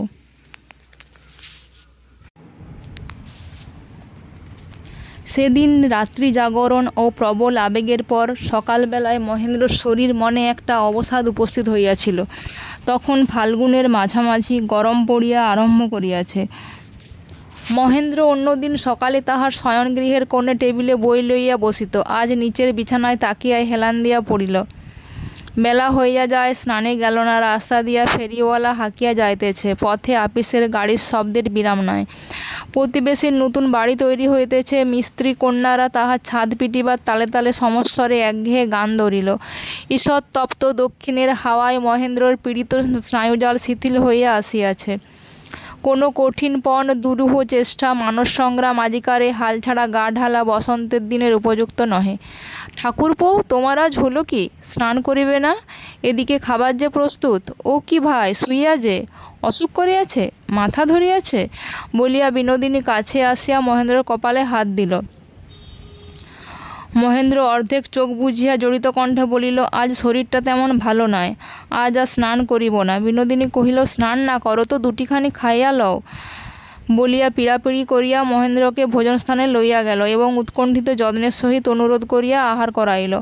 আহারের পর মহেন্দ্র পুনরায় নিচের বিছানায় আসিয়া শুইলে বিনোদিনী শিয়রে বসিয়া ধীরে ধীরে তাহার মাথা টিপিয়া দিতে লাগিল। মহেন্দ্র নিমীলিত চক্ষে বলিল, ভাই বালি, এখনও তো তোমার খাওয়া হয় নাই, তুমি খাইতে যাও। বিনোদিনী কিছুতেই গেল না। অলস মধ্যাহ্নের উত্তপ্ত হাওয়ায় ঘরের পর্দা উড়িতে লাগিল এবং প্রাচীরের কাছে কম্পমান নারিকেল গাছে অর্থহীন মর্মর শব্দ ঘরের মধ্যে প্রবেশ করিল। মহেন্দ্রর হৃৎপিণ্ড ক্রমশই দ্রুততর তালে নাচিতে লাগিল এবং বিনোদিনীর ঘন নিঃশ্বাস সেই তালে মহেন্দ্রর কপালের চুলগুলি কাঁপাইতে লাগিল। কাহারও কণ্ঠ দিয়া একটি কথা বাহির হইল না। মহেন্দ্র মনে মনে ভাবিলে লাগিল, অসীম বিশ্ব সংসারের অনন্দ্র প্রবাহের মধ্যে ভাসিয়া চলিয়াছি। তরণী ক্ষণকালের জন্য কখন কোথায় ঠেকে তাহাতে কাহার কি আসে যায় এবং কতদিনের জন্যই বা যায় আসে। শিয়রের কাছে বসিয়া কপালে হাত বুলাইতে বুলাইতে বিহল যৌবনের গুরুভারে ধীরে ধীরে বিনোদিনীর মাথা নত হইয়া আসিতেছিল। অবশেষে তাহার কেশাগ্রভাগ মহেন্দ্র কপাল স্পর্শ করিল। বাতাস আন্দোলিত সেই কেশগুচ্ছের কম্পিত মৃদু স্পর্শে তাহার সমস্ত শরীর বারংবার কাঁপিয়া উঠিল। হঠাৎ যেন নিঃশ্বাস তাহার বুকের কাছে অবরুদ্ধ হইয়া বাহির হইবার পথ পাইল না। ধড়পড় করিয়া উঠিয়া বসিয়া মহেন্দ্র কহিল, না, আমার কালেজ আছে, আমি যাই। বলিয়া বিনোদিনীর মুখের দিকে না চাহিয়া দাঁড়াইয়া উঠিল। বিনোদিনী কহিল, ব্যস্ত হইও না, আমি তোমার কাপড় আনিয়া দিই। বলিয়া মহেন্দ্র কলেজের কাপড় বাহির করিয়া আনিল। মহেন্দ্র তাড়াতাড়ি কালেজ চলিয়া গেল, কিন্তু সেখানে কিছুতে স্থির থাকিতে পারিল না। পড়াশোনায় মন দিতে অনেকক্ষণ বৃথা চেষ্টা করিয়া সকাল সকাল বাড়ি ফিরিয়া আসিল। ঘরে ঢুকিয়া দেখে বিনোদিনী বুকের তলায় বালিশ টানিয়া লইয়া নিচের বিছানার উপর হইয়া কি একটা বই পড়িতেছে। রাশিকৃত কালো চুল পিঠের উপর ছড়ানো। বোধ করি বা সে মহেন্দ্র জুতার শব্দ শুনিতে পায় নাই। মহেন্দ্র আস্তে আস্তে পা টিপিয়া কাছে আসিয়া দাঁড়াইল। শুনিতে পাইল, পড়িতে পড়িতে বিনোদিনী একটা গভীর দীর্ঘ নিঃশ্বাস ফেলিল। মহেন্দ্র কহিল, ওগো করুণাময়ী, কাল্পনিক লোকের জন্য হৃদয়ের বাজে খরচ করিও না। কি পড়া হইতেছে? বিনোদিনী ত্রস্ত হইয়া উঠিয়া বসিয়া তাড়াতাড়ি বইখানা অঞ্চলের মধ্যে লুকাইয়া ফেলিল। মহেন্দ্র কাড়িয়া দেখিবার চেষ্টা করিতে লাগিল। অনেকক্ষণ হাতাহাতি কাড়াকাড়ির পর পরাভূত বিনোদিনীর অঞ্চল হইতে মহেন্দ্র বইখানে ছিনিয়া লইয়া দেখিল বিষবৃক্ষ। বিনোদিনী ঘন নিঃশ্বাস ফেলিতে ফেলিতে রাগ করিয়া মুখ ফিরিয়া চুপ করিয়া বসিয়া রহিল। মহেন্দ্রের বক্ষস্থল তোলপাড় করিতেছিল। অনেক চেষ্টায় সে হাসিয়া কহিল, ছি ছি, বড় ফাঁকি দিলে। আমি ভাবিয়াছিলাম খুব একটা গোপনীয় কিছু হইবে বা, এত কাড়াকাড়ি করিয়া শেষকালে কিনা বিষবৃক্ষ বাহির হইয়া পড়িল। বিনোদিনী কহিল, আমার আবার গোপনীয় কি থাকিতে পারে শুনি? মহেন্দ্র ফস করিয়া বলিয়া ফেলিল, এই মনে করো যদি বিহারীর কাছ হইতে কোনো চিঠি আসিত। নিমেষের মধ্যে বিনোদিনীর চোখে বিদ্যুৎ স্ফুরিত হইল। এতক্ষণ ফুলসর ঘরের কোণে খেলা করিতেছিল, সে যেন দ্বিতীয়বার ভস্মসাৎ হইয়া গেল। মুহূর্তে প্রজ্বলিত অগ্নিশিখার মতো বিনোদিনী উঠিয়া দাঁড়াইল। মহেন্দ্র তাহার হাত ধরিয়া কহিল, মাপ করো, আমার পরিহাস মাপ করো। বিনোদিনীর সবেগে হাত ছিনাইয়া লইয়া কহিল, পরিহাস করিতেছ কাহাকে? যদি তাহার সঙ্গে বন্ধুত্ব করিবার যোগ্য হইতে তবে তাহাকে পরিহাস করিলে সহ্য করিতাম। তোমার ছোট মন, বন্ধুত্ব করিবার শক্তি নাই, অথচ ঠাট্টা। বিনোদিনী চলে যাইতে উদ্যত হইবা মাত্র মহেন্দ্র দুই হাতে তাহার পা বেষ্টন করিয়া বাধা দিল। এমন সময় সম্মুখে এক ছায়া পড়িল। মহেন্দ্র বিনোদিনীর পা ছাড়িয়া চমকিয়া মুখ তুলিয়া দেখিল বিহারী। বিহারী স্থির দৃষ্টিপাত উভয়কে দগ্ধ করিয়া শান্ত ধীর স্থির স্বরে কহিল, অত্যন্ত অসময়ে উপস্থিত হইয়াছি, কিন্তু বেশিক্ষণ থাকিব না। একটা কথা বলিতে আসিয়াছিলাম। আমি কাশী গিয়াছিলাম, জানিতাম না সেখানে বউ ঠাকুরন আছেন। না জানিয়া তাহার কাছে অপরাধী হইয়াছি। তাহার কাছে ক্ষমা চাহিবার অবসর নাই, তাই তোমার কাছে ক্ষমা চাহিতে আসিয়াছি। আমার মনে জ্ঞানে অজ্ঞানে যদি কখনো কোনো পাপ স্পর্শ করিয়া থাকে, সেজন্য তাহাকে যেন কখনো কোনো দুঃখ সহ্য করিতে না হয়। তোমার কাছে আমার এই প্রার্থনা। বিহারীর কাছে দুর্বলতা হঠাৎ প্রকাশ পাইল বলিয়া মহেন্দ্র মনটা যেন জ্বলিয়া উঠিল। এখন তাহার উদার্যের সময় নহে। সে একটু হাসিয়া কহিল, ঠাকুর ঘরে কলা খাইবার যে গল্প আছে তোমার ঠিক তাই দেখিতেছি। তোমাকে দোষ স্বীকার করিতেও বলি নাই, অস্বীকার করিতেও বলি নাই, তবে ক্ষমা চাহিয়া সাধু হইতে আসিয়াছ কেন? বিহারী কাঠের পুতুলের মতো কিছুক্ষণ আড়ষ্ট হইয়া দাঁড়াইয়া রহিল। তারপরে যখন কথা বলিবার প্রবল চেষ্টায় তাহার ঠোঁট কাঁপিতে লাগিল, তখন বিনোদিনী বলিয়া উঠিল, বিহারী ঠাকুরপো, তুমি কোনো উত্তর দিও না, কিছুই বলিও না। ওই লোকটি যাহা মুখে আনিল তাহাতে উহারই মুখে কলঙ্ক লাগিয়া রহিল। সে কলঙ্ক তোমাকে স্পর্শ করে নাই। বিনোদিনীর কথা বিহারের কানে প্রবেশ করিল কিনা সন্দেহ। সে যেন স্বপ্ন চালিতের মতো মহেন্দ্র ঘরের সম্মুখ হইতে ফিরিয়া সিঁড়ি দিয়া নামিয়া যাইতে লাগিল। বিনোদিনী তাহার পশ্চাতে গিয়া কহিল, বিহারী ঠাকুরপো, আমাকে কি তোমার কোনো কথা বলিবার নাই? যদি তিরস্কারে কিছু থাকে তবে তিরস্কার করো। বিহারী যখন কোনো উত্তর না করিয়া চলিতে লাগিল, বিনোদিনীর সম্মুখে আসিয়া দুই হাতে তাহার দক্ষিণ হাত চাপিয়া ধরিল। বিহারী অপরিসম ঘৃণার সহিত তাহাকে ঠেলিয়া দিয়া চলিয়া গেল। সে আঘাতে বিনোদিনী যে পড়িয়া গেল তাহা সে জানিতেও পারিল না। পতন শব্দ শুনিয়া মহেন্দ্র ছুটিয়া আসিল, দেখিল বিনোদিনীর বাম হাতের কনুয়ের কাছে কাটিয়া রক্ত পড়িতেছে। মহেন্দ্র কহিল, ইস, এই যে অনেকটা কাটিয়াছে, বলিয়া তৎক্ষণাৎ নিজের পাতলা জামার খানিকটা টানিয়া ছিঁড়িয়া ক্ষতস্থানে ব্যান্ডেজ বাঁধিতে প্রস্তুত হইল। বিনোদিনী তাড়াতাড়ি হাত সরিয়া লইয়া কহিল, না না, কিছুই করিও না, রক্ত পড়িতে দাও। মহেন্দ্র কহিল, বাঁধিয়া একটা ঔষধ দিতেছি, তাহা হইলে আর ব্যথা হইবে না, শীঘ্রও সারিয়া যায়। বিনোদিনী সরিয়া গিয়া কহিল, আমি ব্যথা সারাইতে চাই না, এ কাটা আমার থাক। মহেন্দ্র কহিল, আজ অধীর হইয়া তোমাকে আমি লোকের সামনে অপদস্থ করিয়াছি, আমাকে মাপ করিতে পারিবে কি? বিনোদিনী কহিল, মাপ কিসের জন্য? বেশ করিয়াছ, আমি কি লোককে ভয় করি? আমি কাহাকেও মানি না। যাহারা আঘাত করিয়া ফেলিয়া চলিয়া যায় তাহারা কি আমার সব? আর যাহারা আমাকে পায়ে ধরিয়া টানিয়া রাখিতে যায় তাহারা আমার কেহই নহে? মহেন্দ্র উন্মত্ত হইয়া গদগদ কণ্ঠে বলিয়া উঠিল, বিনোদিনী, তবে আমার ভালোবাসা তুমি পায়ে ঠেলিবে না? বিনোদিনী কহিল, মাথায় করিয়া রাখিব। ভালোবাসা আমি জন্মাবধি এত বেশি পাই নাই যে চাই না বলিয়া ফিরিয়া দিতে পারি। মহেন্দ্র তখন দু হাতে বিনোদিনীর দুই হাত ধরিয়া করে, তবে এসো আমার ঘরে। তোমাকে আজ আমি ব্যথা দিয়াছি, তুমিও আমাকে ব্যথা দিয়া চলিয়া আসিয়াছ। যতক্ষণ তাহা একেবারে মুছিয়া না যাইবে ততক্ষণ আমরা খাইয়া শুইয়া কিছুতেই সুখ নাই। বিনোদিনী কহিল, আজ নয়, আজ আমাকে ছাড়িয়া দাও, যদি তোমাকে দুঃখ দেখি মাফ করো। মহেন্দ্র কহিল, তুমিও আমাকে মাফ করো, নহিলে আমি রাত্রে ঘুমাইতে পারিব না। বিনোদিনী কহিল, মাফ করিলাম। মহেন্দ্র তখন অধীর হইয়া বিনোদিনীর কাছে হাতে হাতে ক্ষমা ও ভালোবাসার একটা নিদর্শন পাইবার জন্য ব্যগ্র হইয়া উঠিল, কিন্তু বিনোদিনীর মুখের দিকে চাহিয়া থমকিয়া দাঁড়াইল। বিনোদিনী সিঁড়ি দিয়া নামিয়া চলিয়া গেল। মহেন্দ্রও ধীরে ধীরে সিঁড়ি দিয়া উপরে উঠিয়া ছাদে বেড়াইতে লাগিল। বিহারীর কাছে হঠাৎ আজ মহেন্দ্র ধরা পড়িয়াছে, এতে তাহার মনে একটা মুক্তির আনন্দ উপস্থিত হইল। লুকাচুরির যে একটা ঘৃণ্যতা আছে, একজনের কাছে প্রকাশ হইয়া যেন তাহা অনেকটা দূর হইল। মহেন্দ্র মনে মনে কহিল, আমি নিজেকে ভালো বলিয়া মিথ্যা করিয়া আর চালাইতে চাহি না, কিন্তু আমি ভালোবাসি, সে কথা মিথ্যা নহে। নিজের ভালোবাসার গৌরবে তাহার স্পর্ধা এতটাই বাড়িয়া উঠিল যে নিজেকে মন্দ বলিয়া সে আপন মনে উদ্ধতভাবে গর্ব করিতে লাগিল। নিস্তব্ধ সন্ধ্যাকালে নীরব জ্যোতিষ্কমণ্ডলী অধিরাজিত অনন্ত জগতের প্রতি একটা অবজ্ঞা নিক্ষেপ করিয়া মনে মনে কহিল যে আমাকে যতই মন্দই মনে করুক, কিন্তু আমি ভালোবাসি বলিয়া বিনোদিনীর মানসী মূর্তিকে দিয়া মহেন্দ্র সমস্ত আকাশ, সমস্ত সংসার, সমস্ত কর্তব্য আচ্ছন্ন করিয়া ফেলিল। বিহারী হঠাৎ আসিয়া আজ যেন মহেন্দ্রের জীবনের ছিপি আঁটা মসিপাত্র উল্টাইয়া ভাঙিয়া ফেলিল। বিনোদিনীর কালো চোখ এবং কালো চুলের কালি দেখিতে দেখিতে বিস্তৃত হইয়া পূর্বেকার সমস্ত সাদা এবং সমস্ত লেখা লেপিয়া একাকার করিয়া দিল। পরদিন ঘুম ভাঙিয়া বিছানা হইতে উঠিবা মাত্র একটি মধুর আবেগে মহেন্দ্রর হৃদয় পূর্ণ হইয়া গেল। প্রভাতের সূর্যালোক যেন তাহার সমস্ত ভাবনায় বাসনায় সোনা মাখাইয়া দিল। কি সুন্দর পৃথিবী, কি মধুময় আকাশ, বাতাস যেন পুষ্পরেণুর মতো সমস্ত মনকে উড়াইয়া লইয়া যাইতেছে। সকালবেলায় বৈষ্ণব ভিক্ষুক খোল করতাল বাজাইয়া গান জুড়িয়া দিয়াছিল। দরোয়ান তাড়াইয়া দিতে উদ্যত হইলে মহেন্দ্র দরোয়ানকে ভৎসনা করিয়া তখনই তাহাদিগকে একটা টাকা দিয়া ফেলিল। বেহারা কেরোসিনের ল্যাম্প লইয়া যাইবার সময় অসাবধানে ফেলিয়া দিয়া চুরমার করিল। মহেন্দ্র মুখে দিয়ে তাকাইয়া ভয়ে তাহার প্রাণ শুকাইয়া গেল। মহেন্দ্র তিরস্কার মাত্র না করিয়া প্রসন্ন মুখে কহিল, ওরে, ওখানটা ভালো করিয়া ঝাড় দিয়া ফেলিস, যেন কাহারও পায়ে কাজ না ফোটে। আজ কোনো ক্ষতিকেই ক্ষতি বলিয়া মনে করিল না। প্রেম এতদিন নৈপথ্যের আড়ালে লুকাইয়া বসিয়াছিল, আজ সে সম্মুখে আসিয়া পর্দা উঠিয়া দিয়েছে। জগৎ সংসারের উপর হইতে আবরণ উঠিয়া গেছে। প্রতিদিনের পৃথিবীর সমস্ত তুচ্ছতা আজ অন্তর্হিত হইল। গাছপালা, পশু পাখি, পথের জনতা, নগরের কোলাহল সকলই আজ অপরূপ। এ বিশ্বব্যাপী নূতনতা এতকাল ছিল কোথায়? মহেন্দ্রর মনে হইতে লাগিল, আজ যেন বিনোদিনীর সঙ্গে অন্য দিনের মতো সামান্যভাবে মিলন হইবে না। আজ যেন কবিতার কথা বলিলে, সঙ্গীতে ভাব প্রকাশ করিলে তবে ঠিক উপযুক্ত হয়। আজিকার দিনে কেউ ঐশ্বর্যে সৌন্দর্যে পূর্ণ করিয়া মহেন্দ্র সৃষ্টি ছাড়া, সমাজ ছাড়া একটা আরব্য উপন্যাসের অদ্ভুত দিনের মতো করিয়া তুলিতে চায়।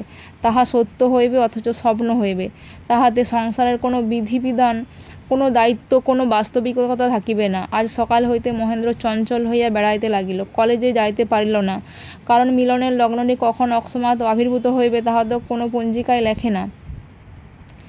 গৃহকার্যে রত বিনোদিনীর কণ্ঠস্বর মাঝে মাঝে ভাড়ার হইতে, রান্নাঘর হইতে মহেন্দ্রর কানে আসিয়া পৌঁছিতে লাগিল। আজ তাহা মহেন্দ্রর ভালো লাগিল না। আজ সে বিনোদিনীকে মনে মনে সংসার হইতে বহু দূরে স্থাপন করিয়াছে। সময় কাটিতে চায় না। মহেন্দ্রের স্নানাহার হইয়া গেল। সমস্ত গৃহকর্মের বিরামে মধ্যাহ্ন নিস্তব্ধ হইয়া আসিল। তবু বিনোদিনীর দেখা নাই। দুঃখে এবং সুখে, অধৈর্যে এবং আশায় মহেন্দ্রর মনোযন্ত্রের সমস্ত তারগুলা ঝঙ্কৃত হইতে লাগিল।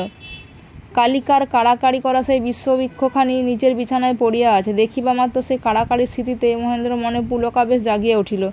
বিনোদিনী যে বালিশ চাপিয়া শুইয়াছিল, সেই বালিশটা টানিয়া লইয়া মহেন্দ্র তাহাতে মাথা রাখিল এবং বিষবৃক্ষখানি তুলিয়া লইয়া তাহার পাতা উল্টাইতে লাগিল। ক্রমে কখন এক সময় পড়ায় মন লাগিয়া গেল, কখন 5টা বাজিয়া গেল, হুঁশ হইল না। এমন সময় একটি মোরাদাবাদী খুঞ্চের উপর থালায় ফল ও সন্দেশ এবং রেকাবে বরফ চিনি সংযুক্ত সুগন্ধি দলিত খরমুজা লইয়া বিনোদিনী ঘরে প্রকাশ করিল এবং মহেন্দ্রের সম্মুখে রাখিয়া কহিল, কি করিতেছ ঠাকুরপো, তোমার হইল কি? 5টা বাজিয়া গেছে, এখনও তোমার হাত মুখ ধোয়া কাপড় ছাড়া হইল না? মহেন্দ্রর মনে একটা ধাক্কা লাগিল। মহেন্দ্র কি হইয়াছে সে কি জিজ্ঞাসা করিবার বিষয়? বিনোদিনীর সে কি অগোচর থাকা উচিত? আজিকার দিন কি অন্য দিনেরই মতো? পাছে যাহা আশা করিয়াছিল হঠাৎ তাহার উল্টা কিছু দেখিতে পায়, এই ভয়ে মহেন্দ্র গতকল্যকার কথা স্মরণ করাইয়া কোনো দাবি উত্থাপন করিতে পারিল না। মহেন্দ্র খাইতে বসিল। বিনোদিনী ছাদে বিছানো রৌদ্রে দেওয়া মহেন্দ্র কাপড়গুলি দ্রুতপদে ঘরে বহিয়া আনিয়া নিপুণ হস্তে ভাঁজ করিয়া কাপড়ের আলমারির মধ্যে তুলিতে লাগিল। মহেন্দ্র কহিল, একটু রোসো, আমি খাইয়া উঠিয়া তোমার সাহায্য করিতেছি। বিনোদিনী জোড়হাত করিয়া কহিল, দোহাই তোমার, আর যা করো সাহায্য করিও না। মহেন্দ্র খাইয়া উঠিল, কহিল, বটে, আমাকে অকর্মণ্য ঠাওরাইছ? আচ্ছা, আজ আমার পরীক্ষা হোক, বলিয়া কাপড় ভাঁজ করিবার বৃথা চেষ্টা করিতে লাগিল। বিনোদিনী মহেন্দ্রের হাত হইতে কাপড় কাড়িয়া লইয়া কহিল, ওগো মশাই, তুমি রাখো, আমার কাজ বাড়াইও না। মহেন্দ্র কহিল, তবে তুমি কাজ করিয়া যাও, আমি দেখিয়া শিক্ষা লাভ করি, বলিয়া আলমারির সম্মুখে বিনোদিনীর কাছে আসিয়া মাটিতে আসন করিয়া বসিল। বিনোদিনী কাপড় ঝাড়িবার ছলে একবার করিয়া মহেন্দ্র পিঠের উপর আঝাড়াইয়া কাপড়গুলি পরিপাটপূর্বক ভাঁজ করিয়া আলমারিতে তুলিতে লাগিল। আজিকার মিলন এমনি করিয়া আরম্ভ হইল। মহেন্দ্র প্রত্যুষ হইতে যেরূপ কল্পনা করিতেছিল সে অপূর্বতার কোনো লক্ষণই নাই। এরূপভাবে মিলন কাব্যে লিখিবার, সঙ্গীতে গাহিবার, উপন্যাসে রচিবার যোগ্য নয়। কিন্তু তবু মহেন্দ্র দুঃখিত হইল না, বরঞ্চ একটু আরাম পাইল। তাহার কাল্পনিক আদর্শকে কেমন করিয়া খাড়া করিয়া রাখিত, কিরূপ তাহার আয়োজন, কি কথা বলিত, কি ভাব প্রকাশ করিতে হইত, সকল প্রকার সামান্যতাকে কি উপায়ে দূরে রাখিত, তাহা মহেন্দ্র ঠাওরাইতে পারিতেছিল না। এই কাপড় ঝাড়া ও ভাঁজ করার মধ্যে হাসি তামাশা করিয়া সে যেন স্বরচিত্তে একটা অসম্ভব দুরূহ আদর্শের হাত হইতে নিষ্কৃতি পাইয়া বাঁচিল। এমন সময় রাজলক্ষ্মী ঘরে প্রবেশ করিলেন। মহেন্দ্রকে কহিলেন, মহিন, বউ কাপড় তুলিতেছে, তুই এখানে বসে কি করিতেছিস?